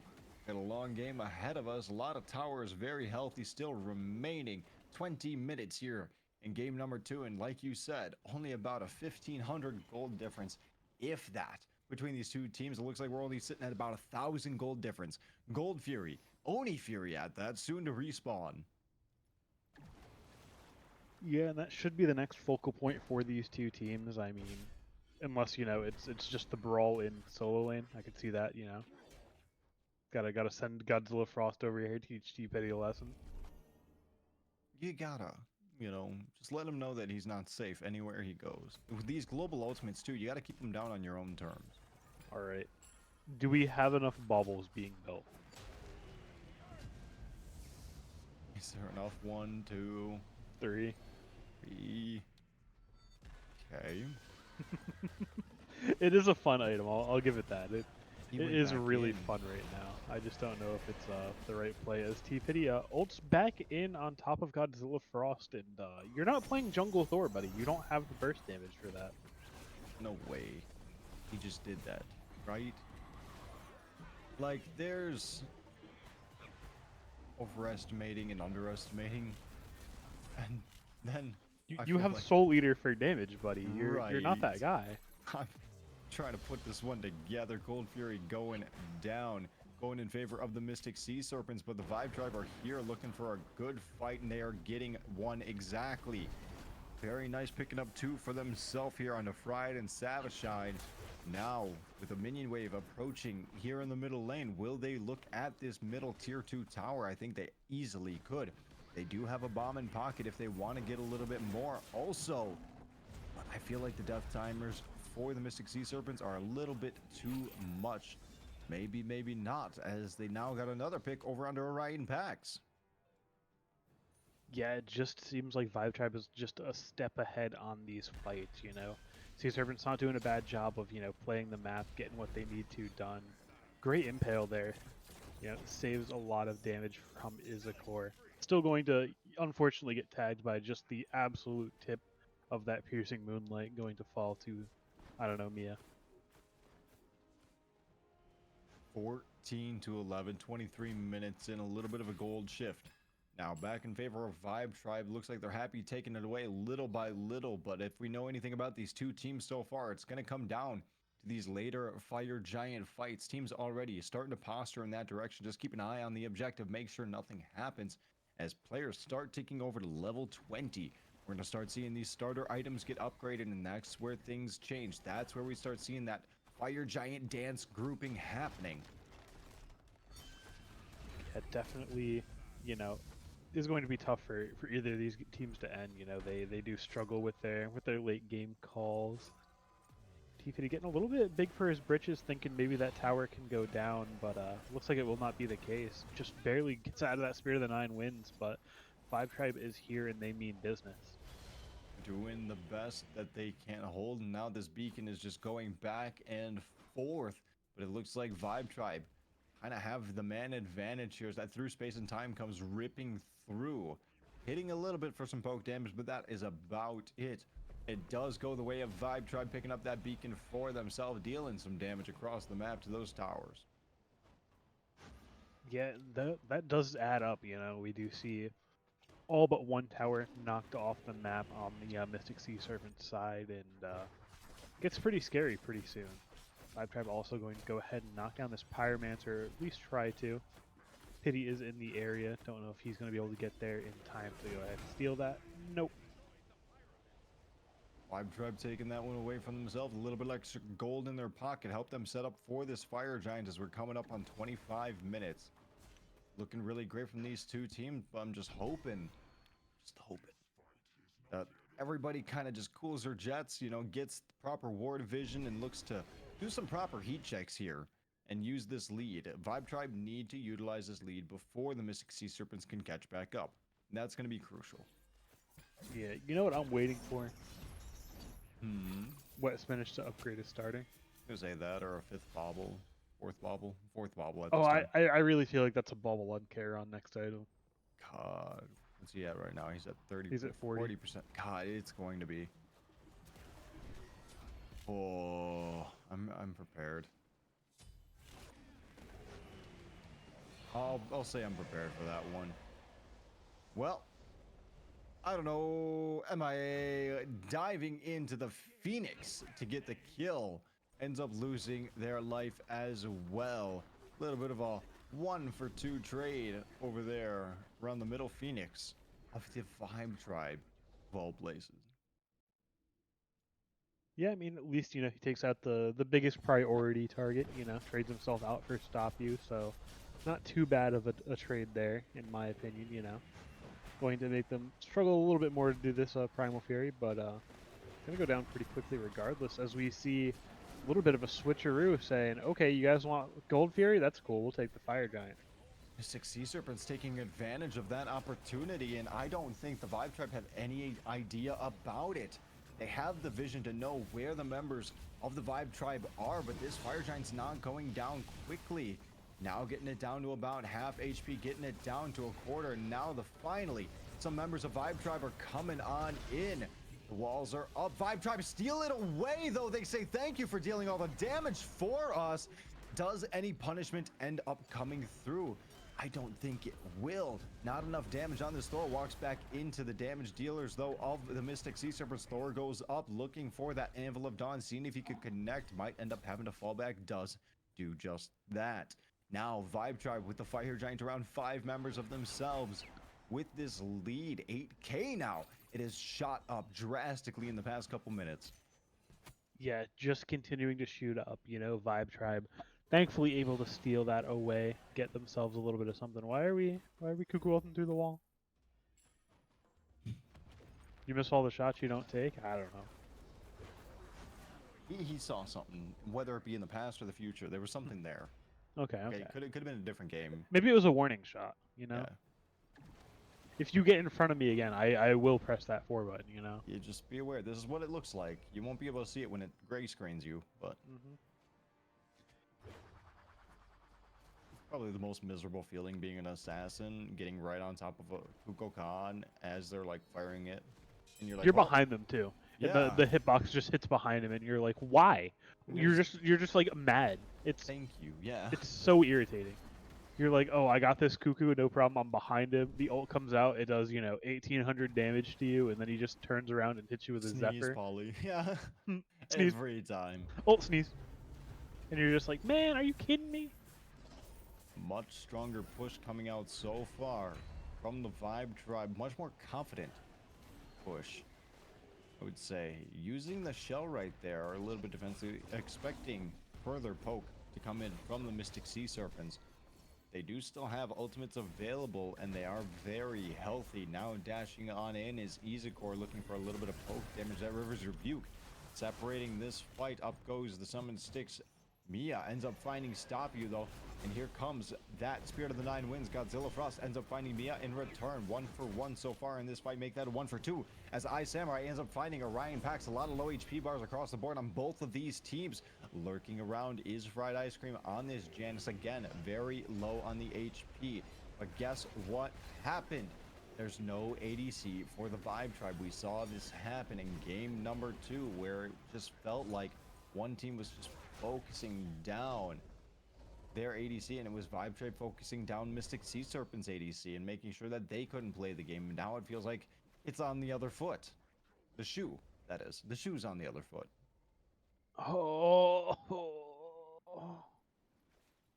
I've spotted something that has ruined my mood.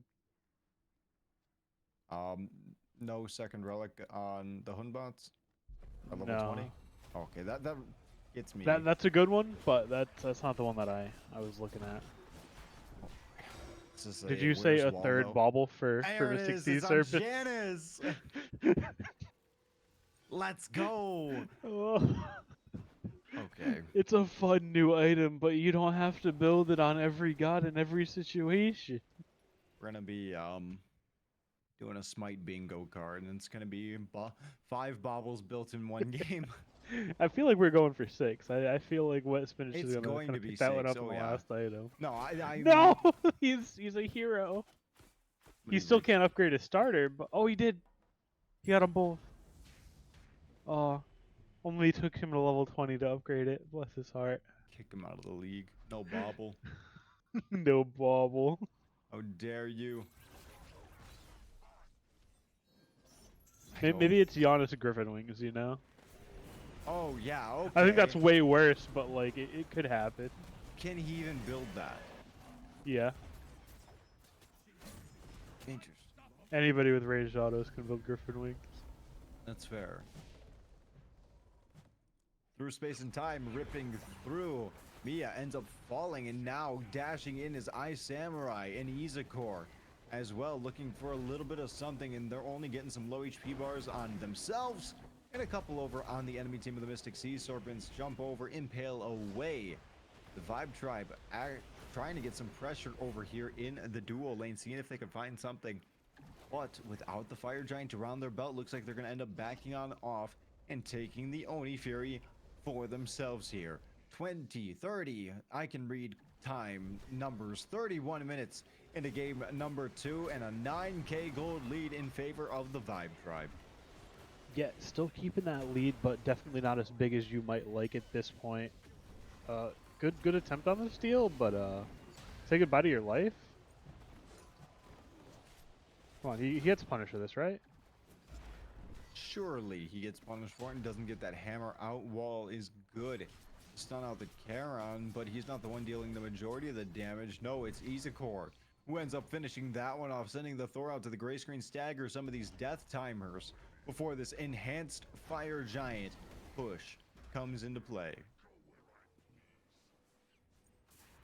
Yeah, definitely going to be looking at this EFG soon, and the Vibe Tribe are in a great spot for it. I mean, they have Samurai alive, even if he does still have his golden shard at level 20, 32 minutes into the game. But he's 13-2, so I can't say too much, He's been the clearly driving doing force something. behind their victories. Yeah.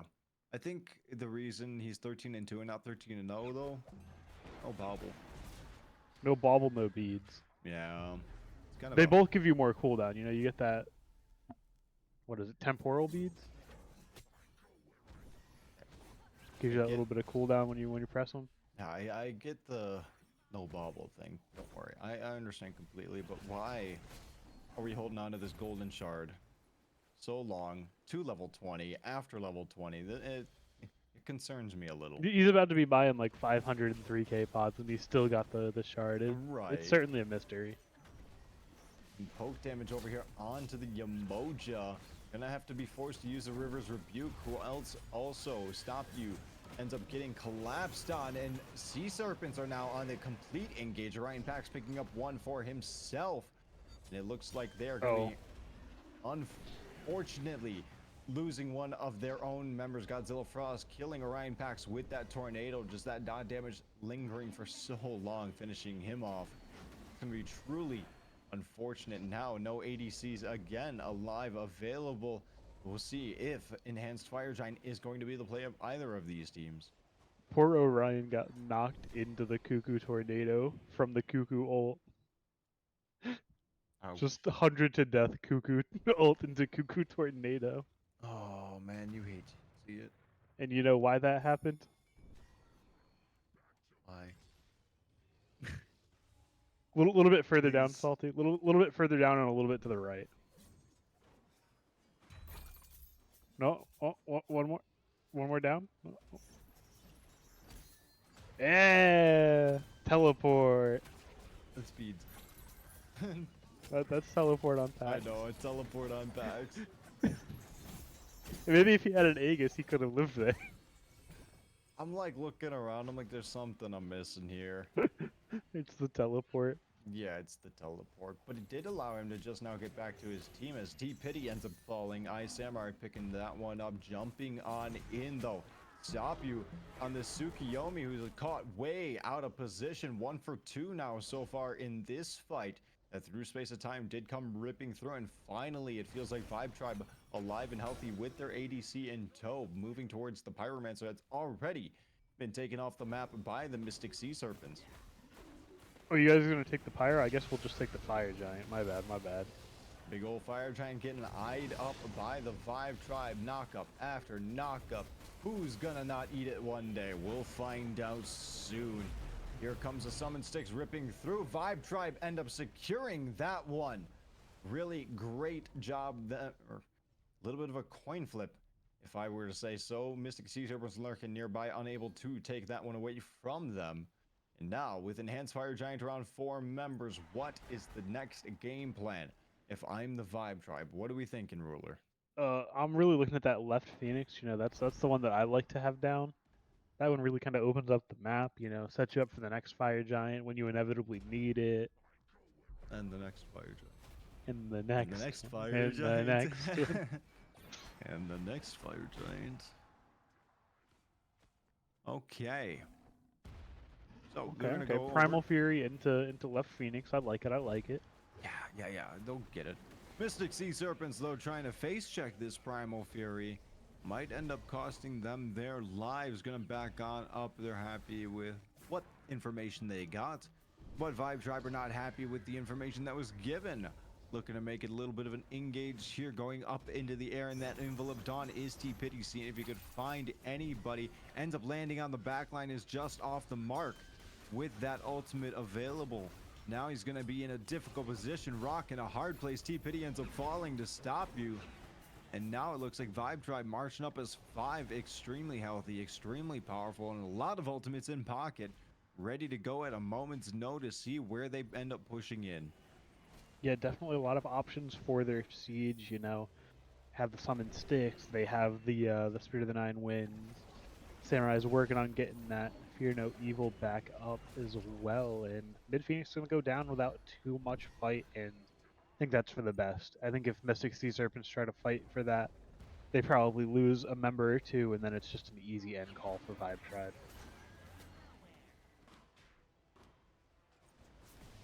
Wanting to push on in here, Vibe Tribe Seeing if they could get this dual lane Phoenix down. They do. That's 2 Phoenixes down now. The base for the Mystic Sea Serpents is cracked at the 37-minute mark. And who is low? It's Ice Samurai. Ends up falling, though. Godzilla, I'm sorry, does not end up No. falling. Wow. I saw that Giannis ult too, and I'm Yeah. like, he's dead, and he blinks it. I saw the Janice ult come through as the And freaking as a death message Death- showed yep. up, yeah. It set me off completely. Okay, so it's Mia who ends up falling instead. Now extremely low is the Guan Yu. The summon sticks is there to peel. Call him a support. That's exactly what he does. Did his best that he could. Fried Ice Cream ends up finding Izakura though and getting the kill regardless. Now a little bit of a chase down. Beads expended by the Kukulkan. You're trapped in between 3 members though. He's going to be taking a lot of damage right here. Unfortunately, did not follow his team on out. Here's the timeline. Do we get another opportunity? Yeah. We do! Just like that. Run it back from game number 1. Godzilla Frost gets a trade out for his life. Doesn't survive this time, but gets one in return.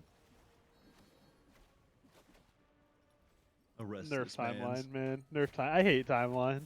Oh, As an assassin player, you know, I play a lot of jungle, and it hurts my feelings every time it And happens. you just stand there. And You like have to use stare all at of your them. buttons, and you're Yeah. like, yeah, I finally got him, and then he just like sits down for a nap, and you're like, no. It's like discount Chronos Rewind. It just feels worse because you're like, yeah, I got them to 0, and then they just automatically proc this item effect. Feels great. Samashine ends up falling. Ice Samurai pushing on up, looking for a second kill, jumps on in, ends up finding Orion Pax going up into the air, though as T-Pity might want to just make his way on out of this situation. Looks like he agrees, ends up doing just that. 4 members alive for the Vibe Tribe, seeing if they could chase down T-Pity. They do end up finding him. The hammer's there. Now he's in a very peculiar position. No ultimate coming out from Izakor just yet. I don't think they need it. That ends up securing the kill. 3 people dead now for the Mystic Sea Serpents. 5 strong is the Vibe Tribe, and they're looking to put away game number 2. They're looking to take us to game number 3, and they're marching into this Titan room. 30 seconds remaining on the support for the Mystic Sea Serpents. There goes the final Phoenix. They're The marching Titan's in. right there. There's this through Nope. space and time. Nope. And it looks like they're gonna live to fight another day. Now, making our way back over to the Fire Giant, looks like Godzilla Frost is already ready. He's been waiting for his best friend to show up. Here he comes to save the day. The flashing Fire Giant's on his way, coming on up. And they are picking it up right away. Vibe Tribe happy to take this one, knocking it down to half health. Enhanced Fire Giant about to be on the belt of 5 members. Extra secure coming on through with the summon sticks and the Spirit of the Nine Winds. Now marching up as 5 members make that 4. Kukulkan wanting to stop and pick up the Pyromancer for himself, realizing his team is on the way, looking to end the game, looking to take game number 2 for themselves. Now he's got some catch up to do. The Mage of the Vibe Tribe not there, marching in 5v5 now into the Titan room. Do they have the DPS to do it? Look at all those proximity The wards proximity ward go. strats. Just doing some insane damage to that Titan, getting it down to half. Ice Samurai ends up falling. Karen falling as well. Orion Pax getting a double kill. Titan is low. Titan is 1. Titan is none. And it looks like the Vibe Tribe end up putting this one away. Put away game number 2. Take us on over, set us up, and we are going to game number 3 here.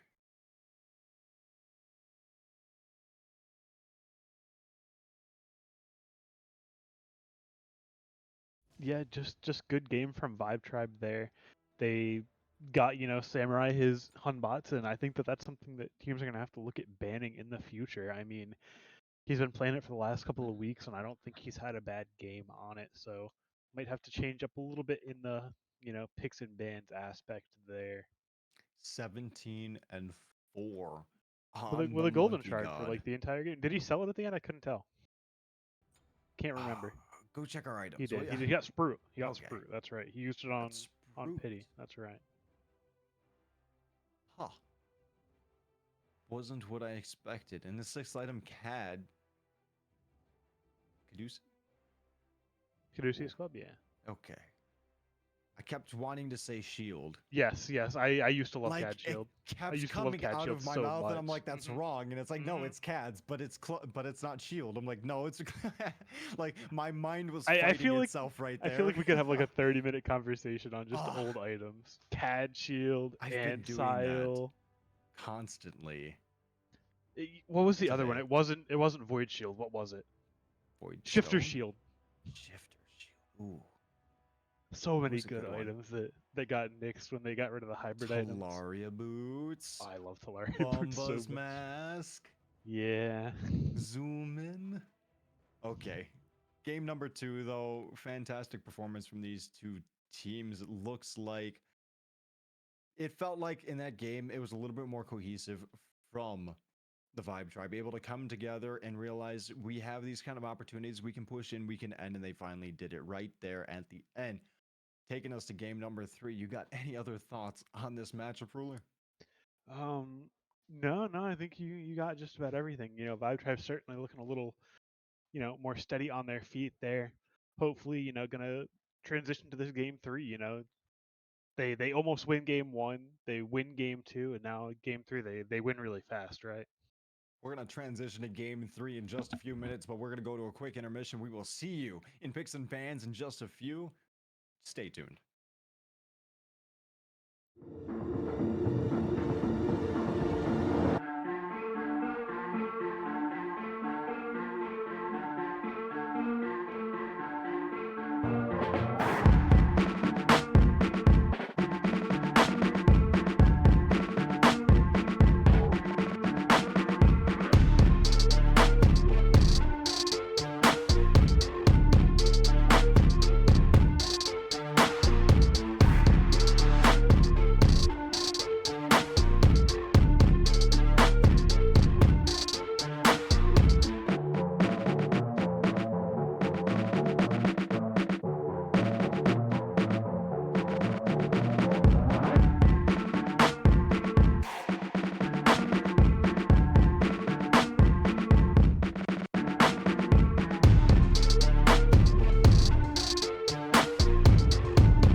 Alrighty, welcome back, everybody. You may be wondering who is that handsome sounding voice talking to you now. I have popped in for Mr. Zek Vexel. My name is Helenu, here with the same ruler of men and Salty.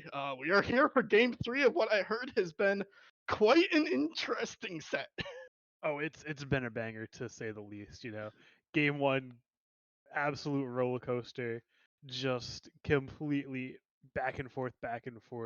Ended actually on a failed end call, so very close set coming out. I am so excited to watch this, having absolutely zero context of what happened the first couple games, or really most of the season. And Franks, I've not been tuning in as much as I should. I have caught some games here and there, but not these particular teams. But we are getting right into picks and bans. Kukulkan, tier Hachiman, and Athena. Is there a reason for a tier ban here that I just don't know it's about? it's a target ban. Okay. Yeah, the tier's been banned all 3 games in the first phase. Huh. All right. Both teams skipped a band. I Both Yo, lost that's a some next band. level tech, man. Oh, Oh, I can't breathe. All right, This Alquang, set is so good. Alquang, love it. If you're gonna play arena, play and execute. God, we love that. I like it. I like it. You get Alquang. I guess I'm taking Thanatos. Alquang is a notable, I don't know, Mia pick. So might be able to see some success on that. It's been banned out the past 2 games. All right. Yeah, if games are going long, nobody can end. Alquang, certainly a good character in that late game, so we love that. Thanatos, same thing. If everybody's just doing their own thing, why not Thanatos, the king of 1v1s for the most part? Thoth is just annoying. I feel like these wants nobody to have fun. And then I Apollo Cullen locked in for Mystic Sea Serpents. I'm always scared of it though. You're just having fun late game, and then some random sound cue goes off, and you take 2,400 damage through a wall, and you just want to cry. Oh, So 100%. I love Thoth, but I hate playing against him. Same. Got to play him today. Good time. Very OP character. Very OP. Oh, we love it. Wukong getting hovered here for Vibe Tribe, getting back to a little bit of normalcy here in picks and bans. Cullen, Wukong, at least characters we expect to see played with like seeing that locked in. I think he's doing pretty well right now, and he's safe, just so safe between the ultimate and that bird. Really hard to lock down a Wukong. Yeah, I mean Wukong definitely a big pick for Izakor in that solo lane as well. One of his most played gods. He has 40 stars on Sylvanas and then 35 on Sun Wukong. So that's something we have to see come out pretty often from that team. That is terrifying, by the way. That many stars on any character, especially Sylvanas, man?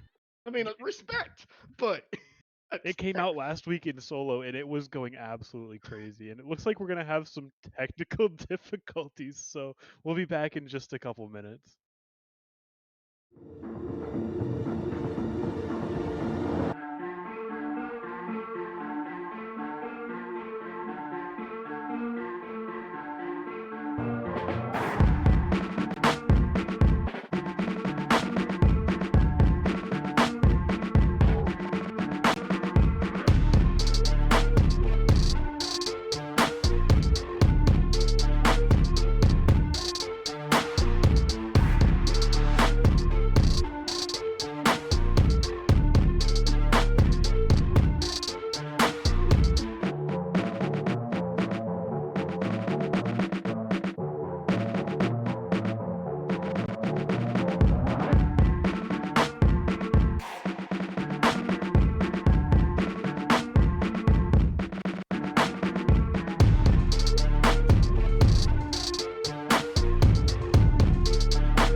Alrighty, we are back with a brand new set of picks and bans. You cannot make this up. They literally did not own Sun Wukong. So, we are remaking picks and bans entirely. It sounded like the teams are they're just doing new bans. So Thanatos has been taken away. What a There's the world we Alquan live in. band too.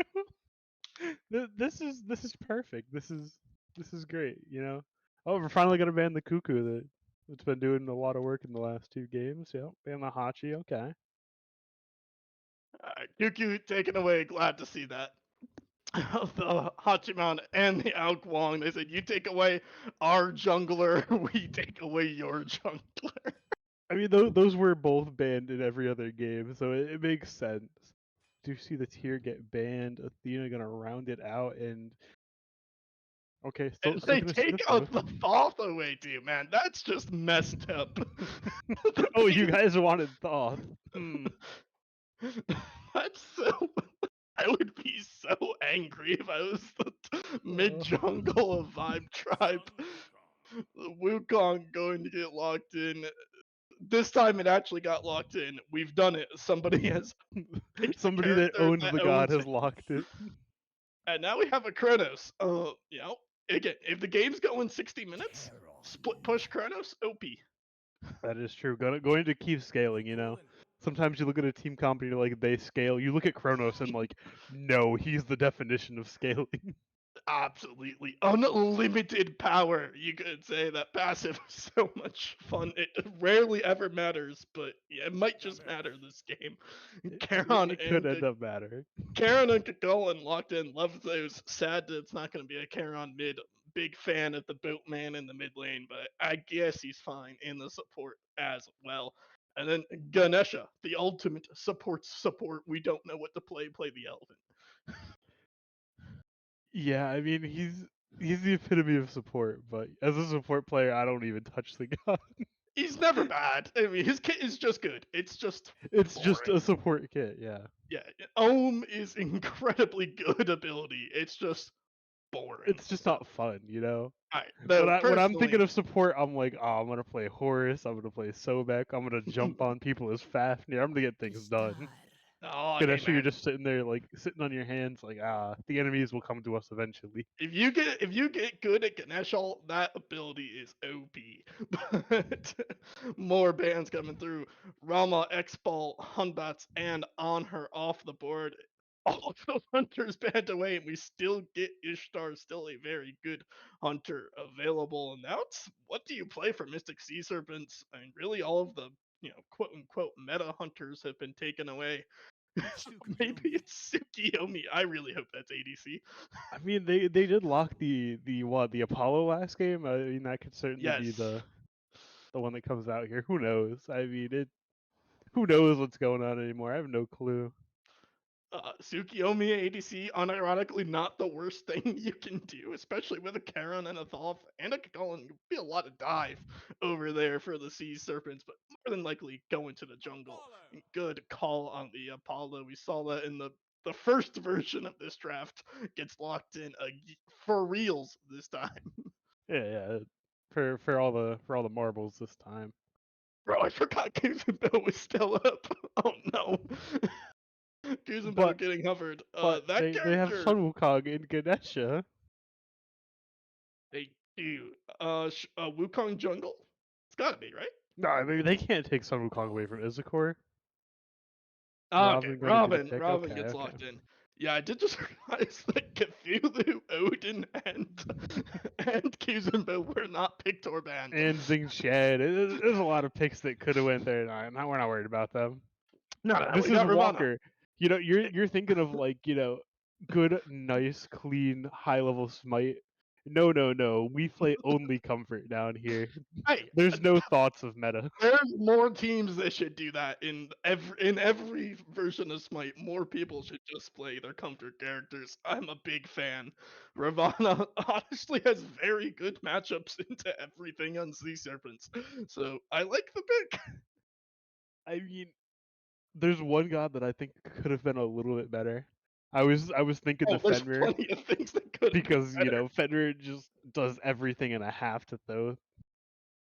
Does have a good matchup in the Thoth. Charon has a pretty decent way of peeling him out. That silence, pretty, relatively easy to hit on the brutalize. You know where the Just jump Fenrir's over. going. You know where Just he's cancel going. jump. It's free. You could, It's you just a could. mechanics check. Mechanics check. Yeah. Just insta cancel, insta jump over it, and then go back on the Thoth. It's no big deal. This is Hey man, just a speed bump. I would if they pull that off, they deserve it. I'm gonna be They real. do. They've earned it. If you cancel brutalize to jump my Charon silence, you deserve to kill my mid laner. That's just You deserve to win the game on the spot. You on goodness, you've done especially it. in Franks. If you pull that off, I mean, my goodness, we're not expecting anything like that. I would Uh, my jaw would be on the floor. that's nothing I could do. That beyond me. Last time I tried to outplay with Fenrir jump, I jumped up. I was in the air and I still got Thanatos executed. So like I've Oh, given up on that's it. tough. You're in the air and it's just like, I did not ask. Keep taking a look at these comps, trying to bring some idea of what we're expecting to see here. Is looks like low spectate was not thrown on, which not a big deal. Just be a minute here before we hop into game. Uh, if this goes 40 minutes plus, which based on what I've heard is likely, how you feel about these comps late game? Oh, that's a tough one. Late game Mystic Sea Serpents have a lot of good scalers like that Apollo, like that Thoth, like that Charon. But you just can't beat the double ADC Kronos Ishtar with a Ganesha late game. So I think I'm gonna have to give it to the Vibe Tribe at least in the late game. I think Mystic Sea Serpents could get a lead and run with it pretty early. My brain just caught up to the fact that this is Chronos 80. This is Chronos mid. Yeah. I've actually feel like I've seen that character more in jungle and solo recently than anything Mhm. else, but that's probably because some people I play with like trolling. But Chronos mid, I mean he did get some buffs. His three's on a lot shorter cooldown now, which helps out his clear quite a bit. It's honestly probably not too bad. Does have to get pretty close to the wave to clear, which is not usually ideal against the Thoth, but does have a good way of takes a little poke trade with Thoth, just hit that rewind, get all that HP back. Could be interesting. Hoping he gets Blink sometime this game. Big fan Yep. of Yep. the Blink Polychronos. It's always funny. You just blink poly, they just stop existing. Then you just rewind back. Yeah, so hoping to see that. Normally not, a huge fan of Blink mid laners, but if you're playing Chronos, you might as well commit to the Chronos and just get in there. Could also see it'd be really funny to me personally to see the split push Chronos build, the like cringe Bumba's spear. You can build a Emp armor, like the full split push build. Not the Embarmer Kronos. No, the forbidden texts. Weekend cursed the entire community when he put that video out a while ago.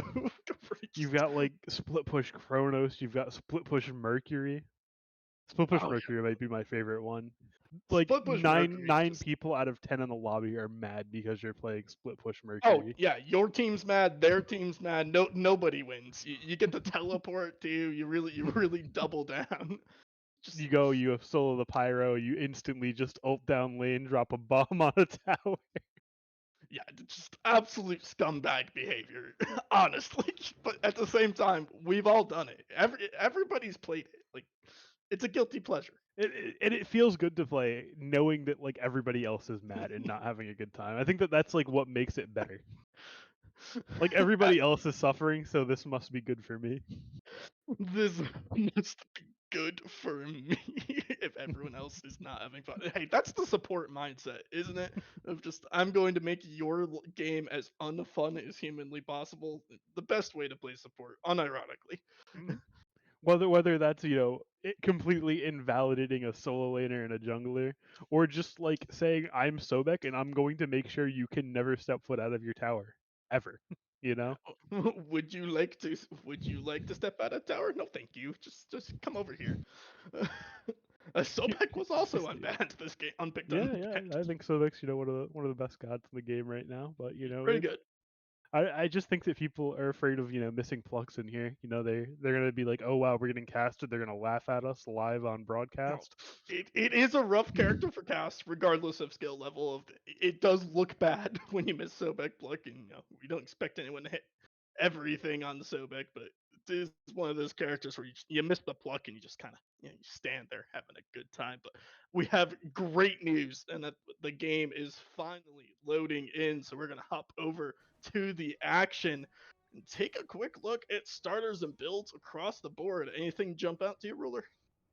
Nothing too crazy. Do see Sun Wukong going into that a little bit of an older meta with that Soul Eater, as well as the Vibrant Shard that I am not a big fan of.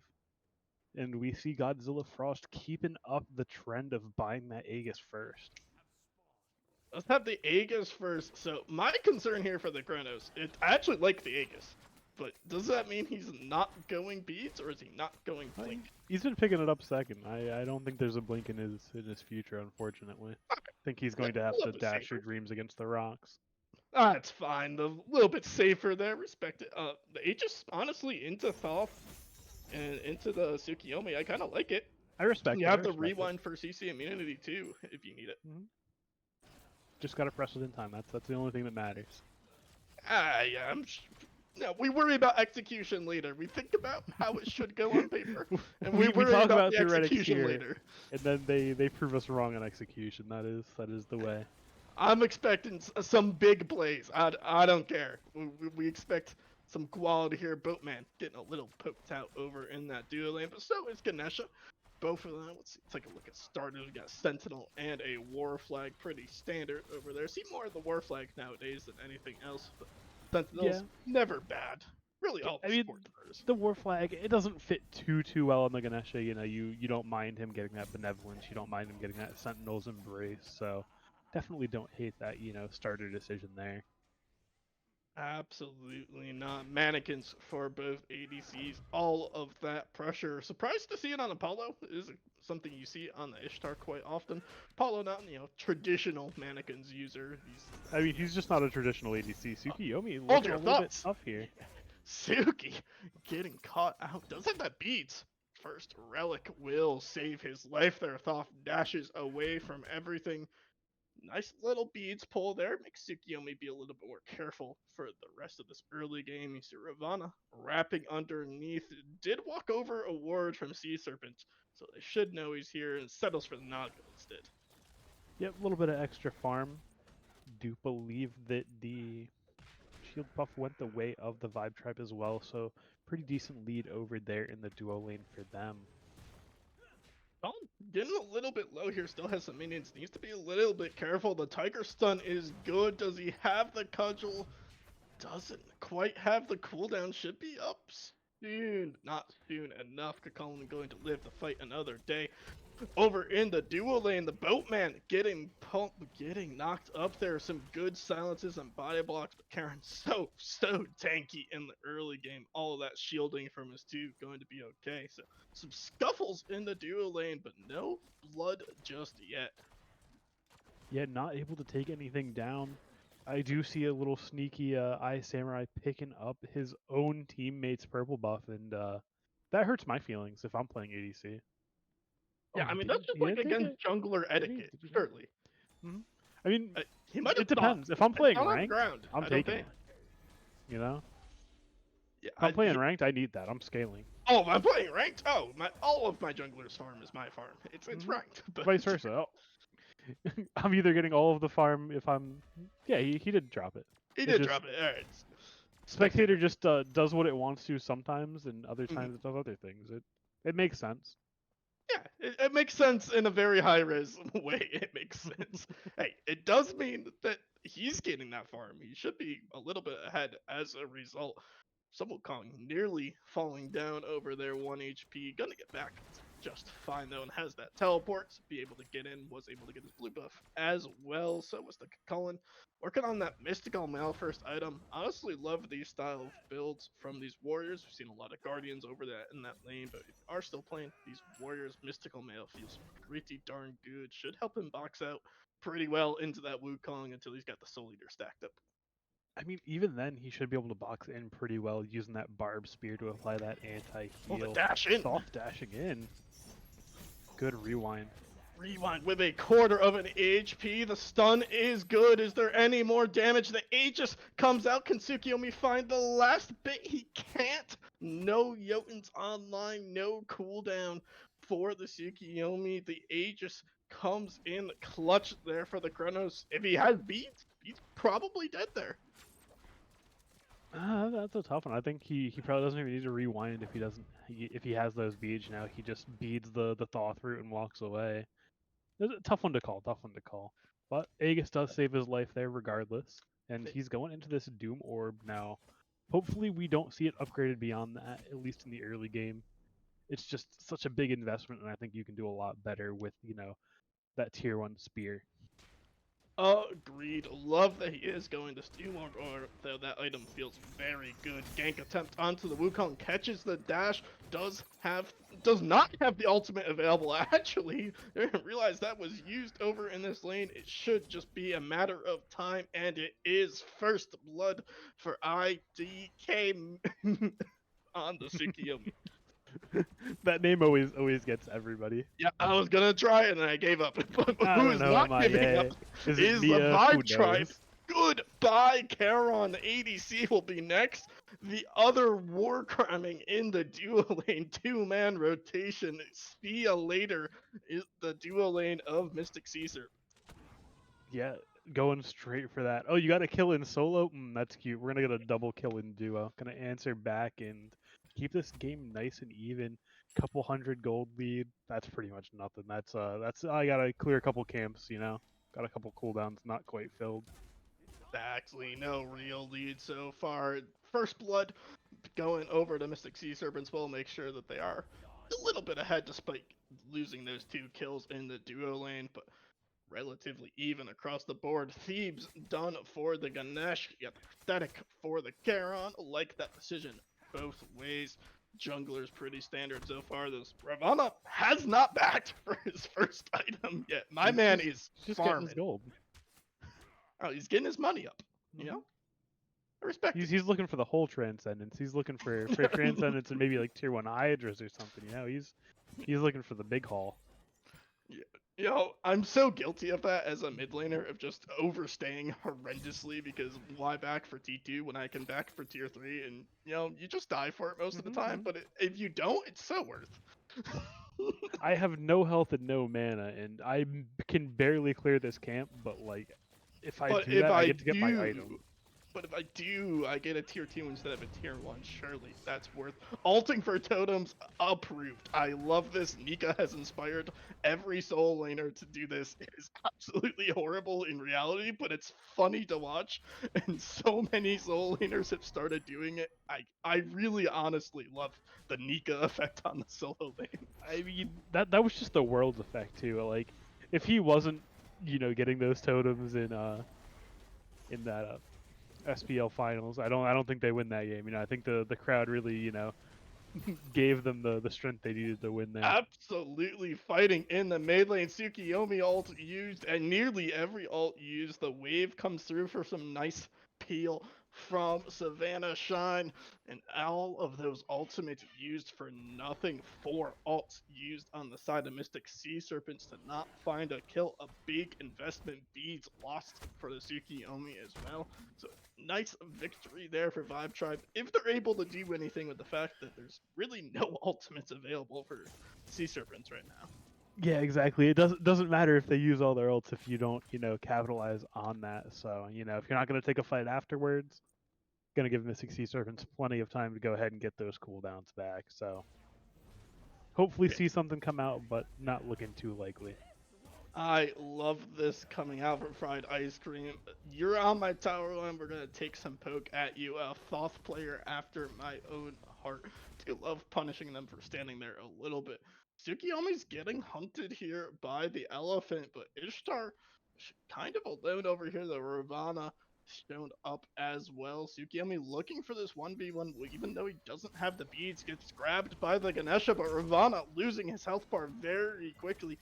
doesn't have that ultimate available. Now ults into the Tsukiyomi. Not a whole lot of follow-up available for him there. So ultimate's flying again, and we're just gonna back up, do a shield camp, and act like none of that ever happened. All I'm saying is, those Mystic Sea Serpents ults, they come up, they come off of that cooldown, and they're immediately back on it. And Vibe Tribe is not punishing them for using those cooldowns. I love it. I'm a big fan, especially, maybe not Tsukiyomi specifically, but especially characters like Thor, any of those semi-globals. Like, I just want you to have it off cooldown, man. So if he wants to take that same approach to Tsukiyomi, I do not mind one bit. Just send it out there. Worst case scenario, you're getting some poke, you're getting some damage out, even if you're not finding kills, can help out with that lane pressure. Alts exchanged over here in the solo lane, but Wukong definitely getting the better end of this trade. Though Cullen did not get the memo, dashes in. Wukong out of mana. That seems like it's going to be the problem. No real MP5 over there. But we are not done fighting. Gank over in the Mystic Sea Serpents duo lane. They did not learn their lessons. The boatman trying to save his Apollo is going to be able to get to the skies. The Charon going to get out as well. He will. No tower dive available. The HP not there. Apollo ulted to his purple and got it. All of that used another 4-man rotation to the duo lane. Ults away, gets his own purple buff. Really well done by the duo lane of Sea Serpents. Yeah, it was just chilling on the ground waiting to be picked up. He's like, I'm not missing this. If I have to back, I'm getting this. I respect it.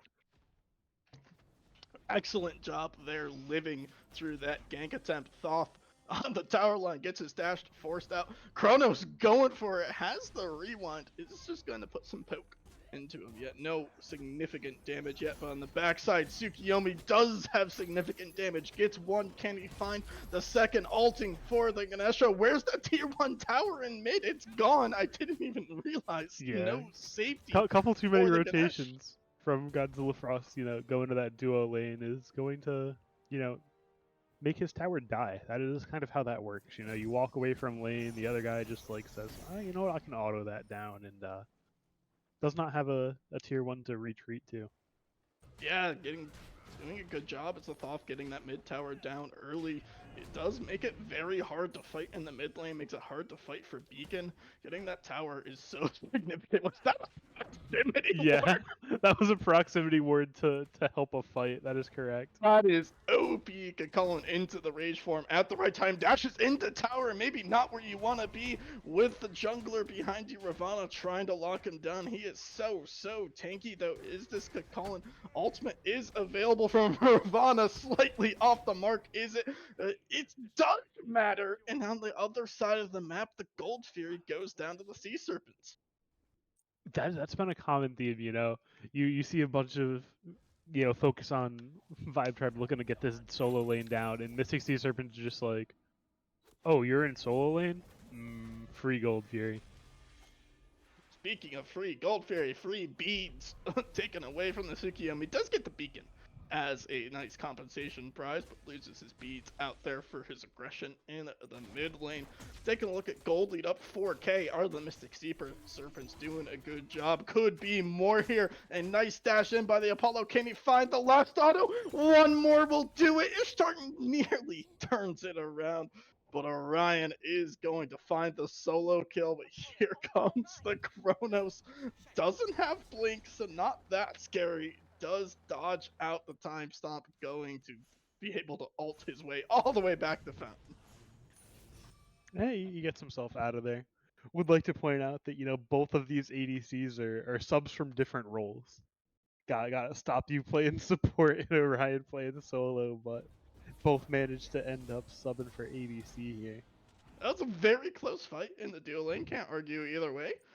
Solo kills are fun, especially if you're off rolling. Like, I feel like that's your entire job is just like try and solo them because you can say you're the better off roll support. maybe that's just me being bad at ADC, but Wukong gets his ult forced out here. Should be pretty okay here. Does get rooted by like a Cullen, has that dash available though, so shouldn't be in too much danger here. A little bit more poke from the Suki, and they're thinking about this though. Ganesha gonna come over and help out the solo laner. Yeah, got quite a few members from the Vibe Tribe heading over here.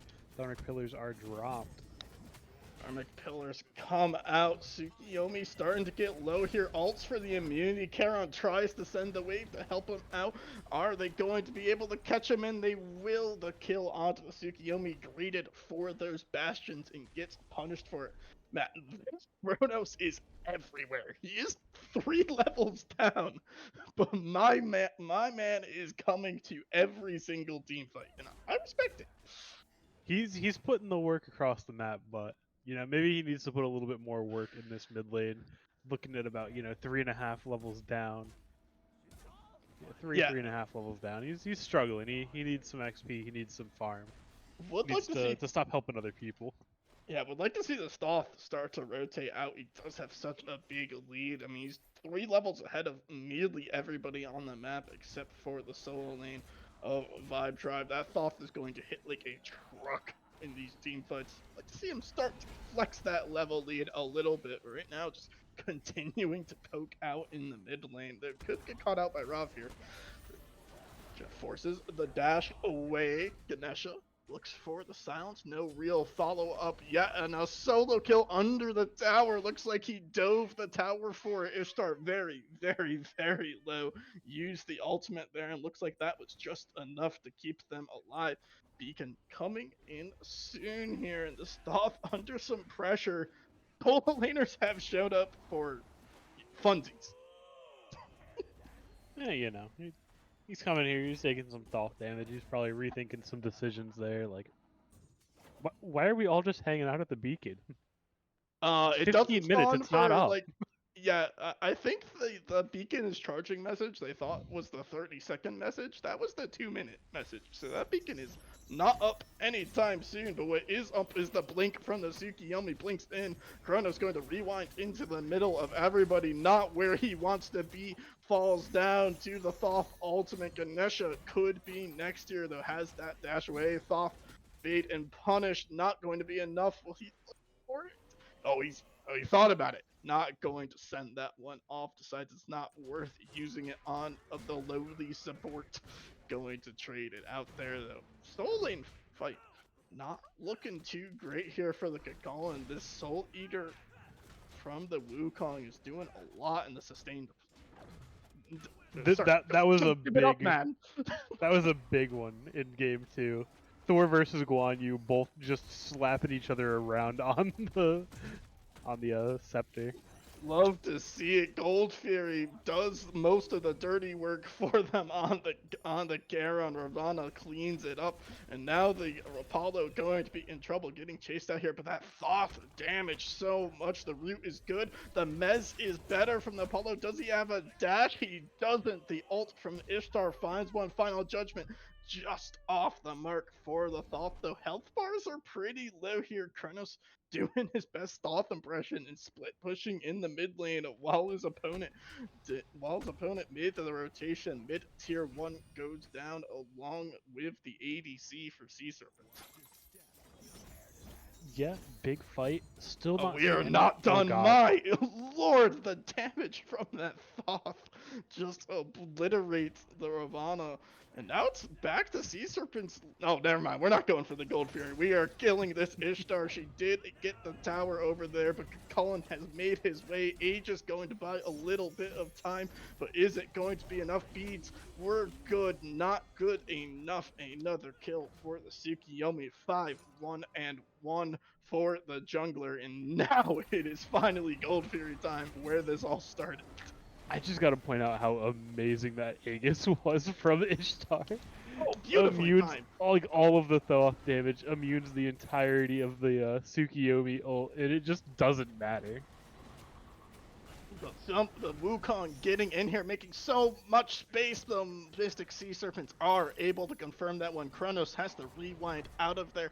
Kakulin wants a little bit more, but no more will be had. Going to back up, take their Gold Fury, and go back to farming. A nice little victory there for Sea Serpents. Only up about 2.5k though, despite having the kill lead and getting that Gold Fury.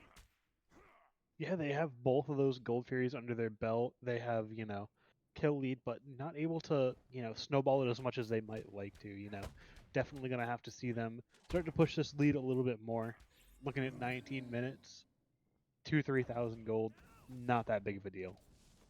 And the level lead has actually closed up here in the mid lane, which I think was the most noticeable lead earlier on, was that 3, almost 4 levels for the Chronos. Down to about 2.5, gotten a little bit better there for him. Does have the Doom Orb and the Deso fully online, so we'll be hitting quite hard despite being a little behind. This stuff has got to have a ridiculous amount of gold in hand. My man has been sitting on tier 2 Mirrodin for, yeah, okay, almost 3k in hand. Yeah, I was about to say 3,500, but sitting right about He's that been on 3K. tier Mirrodin for such a long time, and he is not done. He's over here in the solo lane. Wukong has to ult out the dash from the Thoth, just gonna hit the clone, and he ults, jumps back in, has the Ravana on the backside, but there's 5 members, but here comes the Ishtar rotating over, finds the ultimate, and Apollo going to be the first casualty of this fight. Charon wave doing wonders. The body blocks are good, but he's gonna run into a Wukong. Ishtar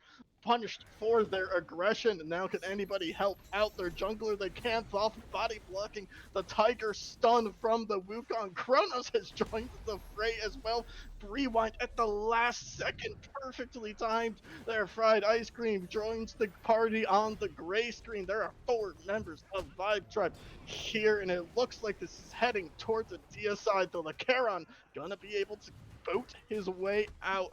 And that should be the end of the festivities. Colin getting a little bit aggressive there, doesn't want to give up his hard-earned tower, but it is going to be a 3-4-1 in the favor of Vibe Tribe. They pick up a tier 1, maybe looking for a tier 2 push here as well. They have the Chronos with Polly now. Don't worry, Apollo's coming in on the air. Done. Here comes Apollo, the fight that will never end. Nearly gets the Wukong. Tower goes down. Ravana looking for the Apollo, not going to find it.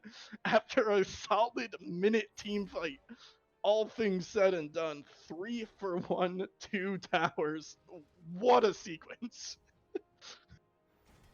This is just your average everyday Frank's cast. Sorry to burst your bubble. This is just I'm normal. having a great time. This is the meta. I love it, man. Who's gonna stop them? They just W keyed and nobody stopped They them. just walk. They just say, "Nah, we're here. We're gonna take this fight. I don't care how bad it looks." Hey, I mean, it worked out great. They got some kills. They got 2 towers. Massive They got themselves W's. back even in gold too. I want to say Mystic Sea Serpents are up like 3,000 and immediately canceled out. Ishtar forced the beads there defensively. Tsukiyomi has the beads for CC immunity. Nicely done there. Ultimate and beads stripped away from both the jungler and the ADC on Vibe Tribe. Actually, Tsukiyomi's beads already down. You didn't So, even have them yet. hey, W for the Tsukiyomi. Taking a look at everything here that is. I Thoth say we're like has Golden finally- Shard. Yeah, the Vibrant Shard God, was Frost, finally. Hold on, what? wait. There's 2 We have golden 2 shards. Yeah. Yeah, okay, sorry. I Level was 17, looking for a level vibrant 22. shard. I couldn't find My it. bad. You said vibrant shard. It messed up my whole No, flow. you're good.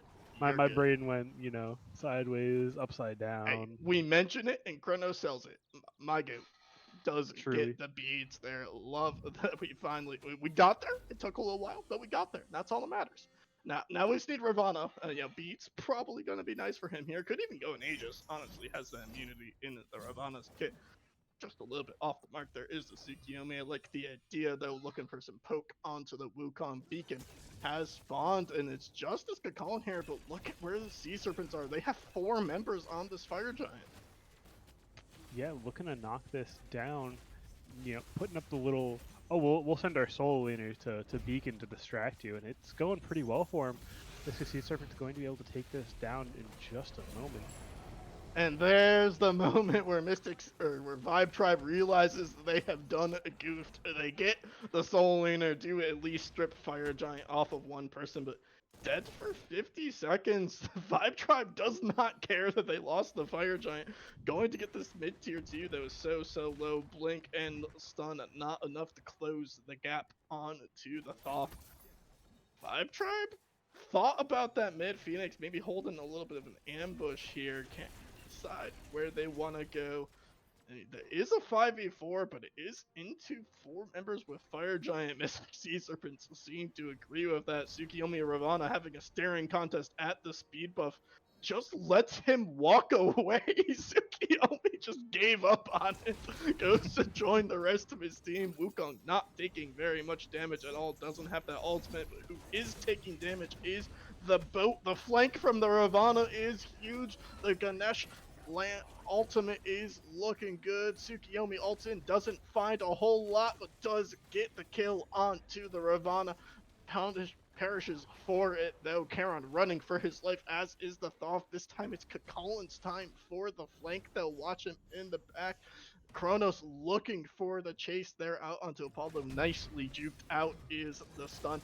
Colin in the backline doing some work. Does have that transform soon, but not quite soon enough. Time stop comes out from the Kronos. Final judgment does some good damage to the backline. That probably slows down Vibe Tribe, who, despite losing the Fire Giant, is really in control of these fights. Yeah, not letting off the gas pedal even after they lose that Fire Giant, and that's not a bad thing to do, you know. Oh, that's cool. Well, we already have a pick, so we're just gonna keep pushing. I don't care. Yeah, Fire Giant, that's cool. It's not EFG. It don't mean nothing. Exactly. Early game regular Fire Giants look cool, but often don't do all that much. Oni Fury getting looked at by Vibe Tribe. Pyromancer getting looked at by the Sea Serpents. So actually, Vibe Tribe not going for that Oni Fury. They had a little bit of a grouping over there, not going to do it quite yet.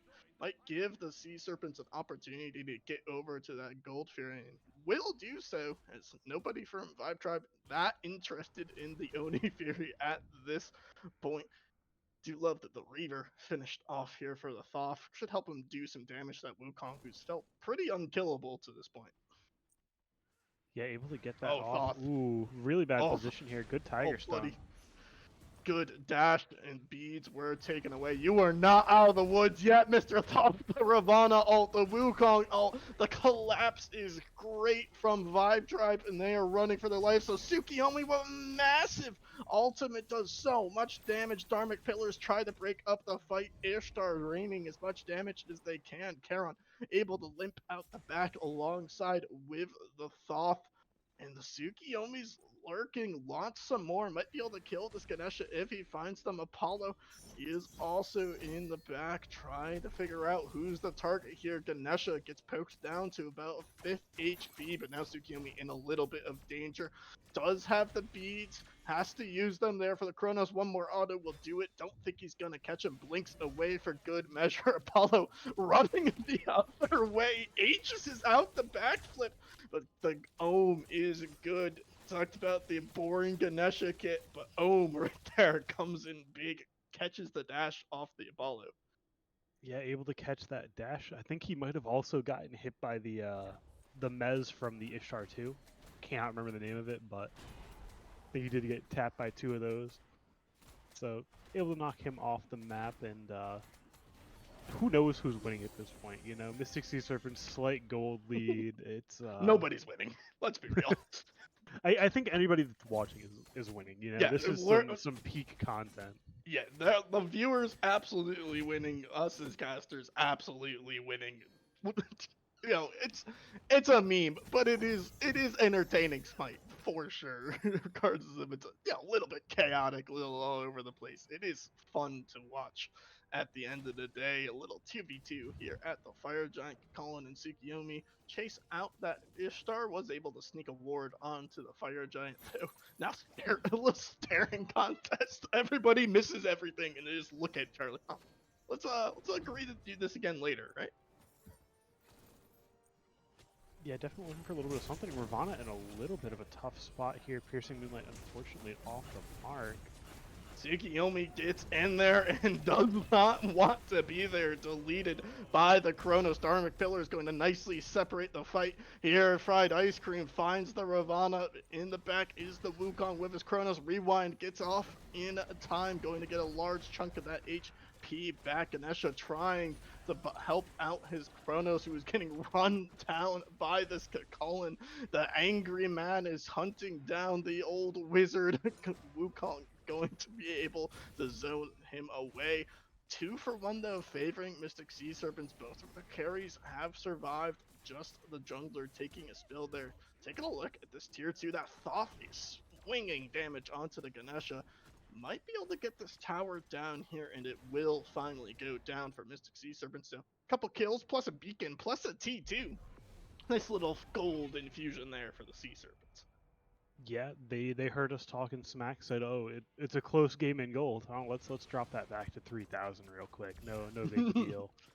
Though really, I mean, 3,000 at 29 minutes, and really It's not that big of a deal. not Yeah, a big it's deal. not a concrete lead.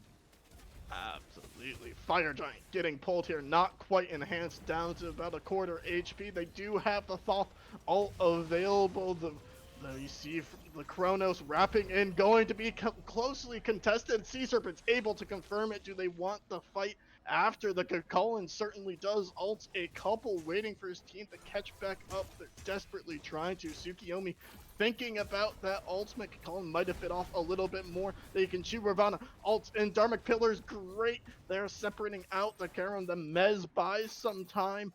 Are they able to keep this going? Health bars are low for both teams here. Really just Vibe Tribe going to back off. Want to keep that Fire Giant on to 4 people. Apollo doesn't want to back off. A great ultimate in. Is he going to pay for it? Gets away from most of it. Thoth here for the backup. Karon. Tsukiyomi did not get the memo on the Pyromancer, but Apollo able to juke out everything there. A nice little stagger kill there for the Apollo. Yeah, able to grab that one is a nice one. Does, knock down that Chronos. Doesn't matter though. He still gets to scale up on the gray screen. Game goes longer. He's getting more powerful. Doesn't need to be alive to do it. OP passive, man. Don't think I've ever heard anybody refer to Chronos passive as OP, but It's I'll take your word legitimately for a it. pretty good passive. Like, not trolling. It's pretty good because it's I want to say it's, what is it, 5 power every 5 minutes, something like that. I can't. Yeah, something like that. It's relevant when you get to an hour-long game, I guess.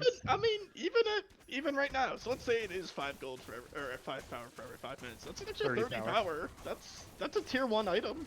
Like that's a tier 1 item, extra. yeah. And you don't have to pay for it, and it's more than what you can normally buy. Wukong taking an adventure into enemy territory, going to have to ult away. The Charon ult comes out as well. That clone did not know it hit him, I tell you. Ravana takes the teleporter over to the Soul Lane, trying to get away from the action. Maybe look for some buffs over there, but nothing to be found. Mystic Sea Serpents walking up this left lane, realize that is the Phoenix that they want. Fire Giant isn't enhanced though, so you have to be a little careful in this siege. Yeah, it did fall down maybe 10-12 seconds before it would have been enhanced, so not going to have all the backdoor protections, removed. Going to have to deal with, most of them. And not going to be their easiest siege. Ganesha on the flank, looking for a Dharmic Pillars, does find a pretty good one. Silences out the Thoth as well. Takes so much damage from the Pillars. Timeline, though, available for the Thoth, will continue to fight. We lose the support for Sea Serpents, but we... Actual support's traded on both sides. Excuse me. Chronos, 1 HP. The dash in is good from Apollo. He's looking so good on these fights. Tsukiyomi ults in as well. One more and a double kill for the Apollo, doing so much damage in these team fights, along with the Kakalin. Now 4v1, just a lonely Ravana, no ultimate available. The root does get the kill, tanked one too many Phoenix shot. A nice little play there from Samurai, probably saved them from losing a second Phoenix, able to pick off the other frontliner. Yeah, I mean that was a really close one. I mean, if they were able to just, keep T-Pity alive there, let him get just a little bit more health, realistically they could have even ended the game. So close one, but Samurai just keeps them in it, keeps this game going on, and no quit yet from the Vibe Tribe. Yeah, TP available there for T-Pity. If he lives, TP back in, then we could have been looking at the end of the set. Preview there. Have to keep an eye on this next Fire Giant. If you're Vibe Tribe, how do you want to see them play this EFG? I mean, it's a tough one. They have to deal with those fire waves in that left lane. There's a lot that's going on, and they haven't been looking the greatest in these fights. You're not going to be able to out secure the Thoth with just a Chronos. So they really do have to take the fight, and it's just hard to find a situation where their fight's going to look better than the Mystic Sea Serpents right now. Think I agree with you there. Also, somebody gonna have to keep those left those left fire waves pushed out there though. In the back, Ravana getting hunted down, does get the opening kill. Tsukiyomi able to pick that up. Karen Wave finds a couple, and that is the go button for this. Kakolan blinks in, knocks up the Ishtar, trying desperately to find a way to out. Runs straight into the waiting arms of the Tsukiyomi. A double kill could just mean this fire giant is free. Apollo did not get the memo, wants another Wukong. No ultimate, trying to get the back off, not going to be able to find it. 3 kills for the Mystic Sea Serpents. Could try and go for an end here. Kakalman getting chased out. No way, he dies to the Ganesha. Nearly does. Does he find the first ability? He was looking for it. I don't blame him. You Not got to go going for to have... the Ganesha solo kill when you have the option. You Oh, can't 100%. not go for it.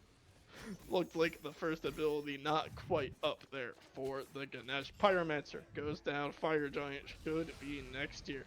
Just the Kronos and the Ganesha, and they are busy keeping their base alive. Kronos just now making his way out of base, probably not going to get here in time. Actually, doesn't even look like they're too interested in trying. Probably a good call there for the Kronos. Gonna go push out those left waves, or at least the Ravana will try and get that Phoenix back up. Yeah, going to try to get this Phoenix up. Going to be an uphill battle, though. That is EFG on all 5 members. Going to go ahead and grab this beacon, probably that Oni Fury, and be able to knock down that left Phoenix again.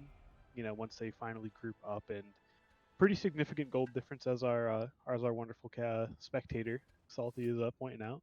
12,000, and that's pretty significant even at this 35-minute mark. Difference between getting those full builds, maybe a couple 500 pots, maybe even a 3K pot as we see on Orion. So definitely pretty substantial gold difference. Yeah, full build across the board, but that 3K on your ADC is scary. 3K ADC is so hard. Wukong taking a little bit of a stroll up the mid lane, not going to get punished for it. Apollo's on a mission. Not quite sure where the mission's going. It looks like the soul lane is the call here for Mystic Serpents. Maybe send one person, knock down that left Phoenix, but instead going to be a full 5v5 over here in the right lane. Do I don't note mind that the it. They do Ravana have those still fire hasn't sold minions Golden on. Charge. Yeah, they have those fire minions on left. So they're. I think that's a pretty good call to just say, no, we're gonna go to the other side. We're gonna make you fight us over here while our minions go ahead and take care of that left lane. Absolutely nobody over there taking care of them so far. So much damage coming out from the Thoth onto the Ravana, forced to retreat early. Wukong forced into the ultimate as well. The Phoenix not taking too much damage yet. Now finally goes down. Kronos in the back. Doesn't get the rewind off in time. It is going downhill quickly here for Vibe Tribe. 3 dead, 4 members of Sea Serpents barreling in. Apollo boxing onto this Ravana and finds it. T-Bitty with the double kill. And the poor Wukong trying desperately to defend his Titan. The ring around the rosy dashes through everybody. If they won't end the game, the minions will. Apollo going to ult into the fountain. I love it. And the set finally goes the way of Mystic Caesar. It took us a while to get here, but finally we get to the post game screen for game number 3. Mystic Sea Serpent's gonna take this one away off of a pretty intense set, I would say. So intense that Zek had to run away, go to work, and maybe even come back before the set ended. Yeah, Zach had to step out. Don't blame him. That pesky adulting, jobs, disgusting.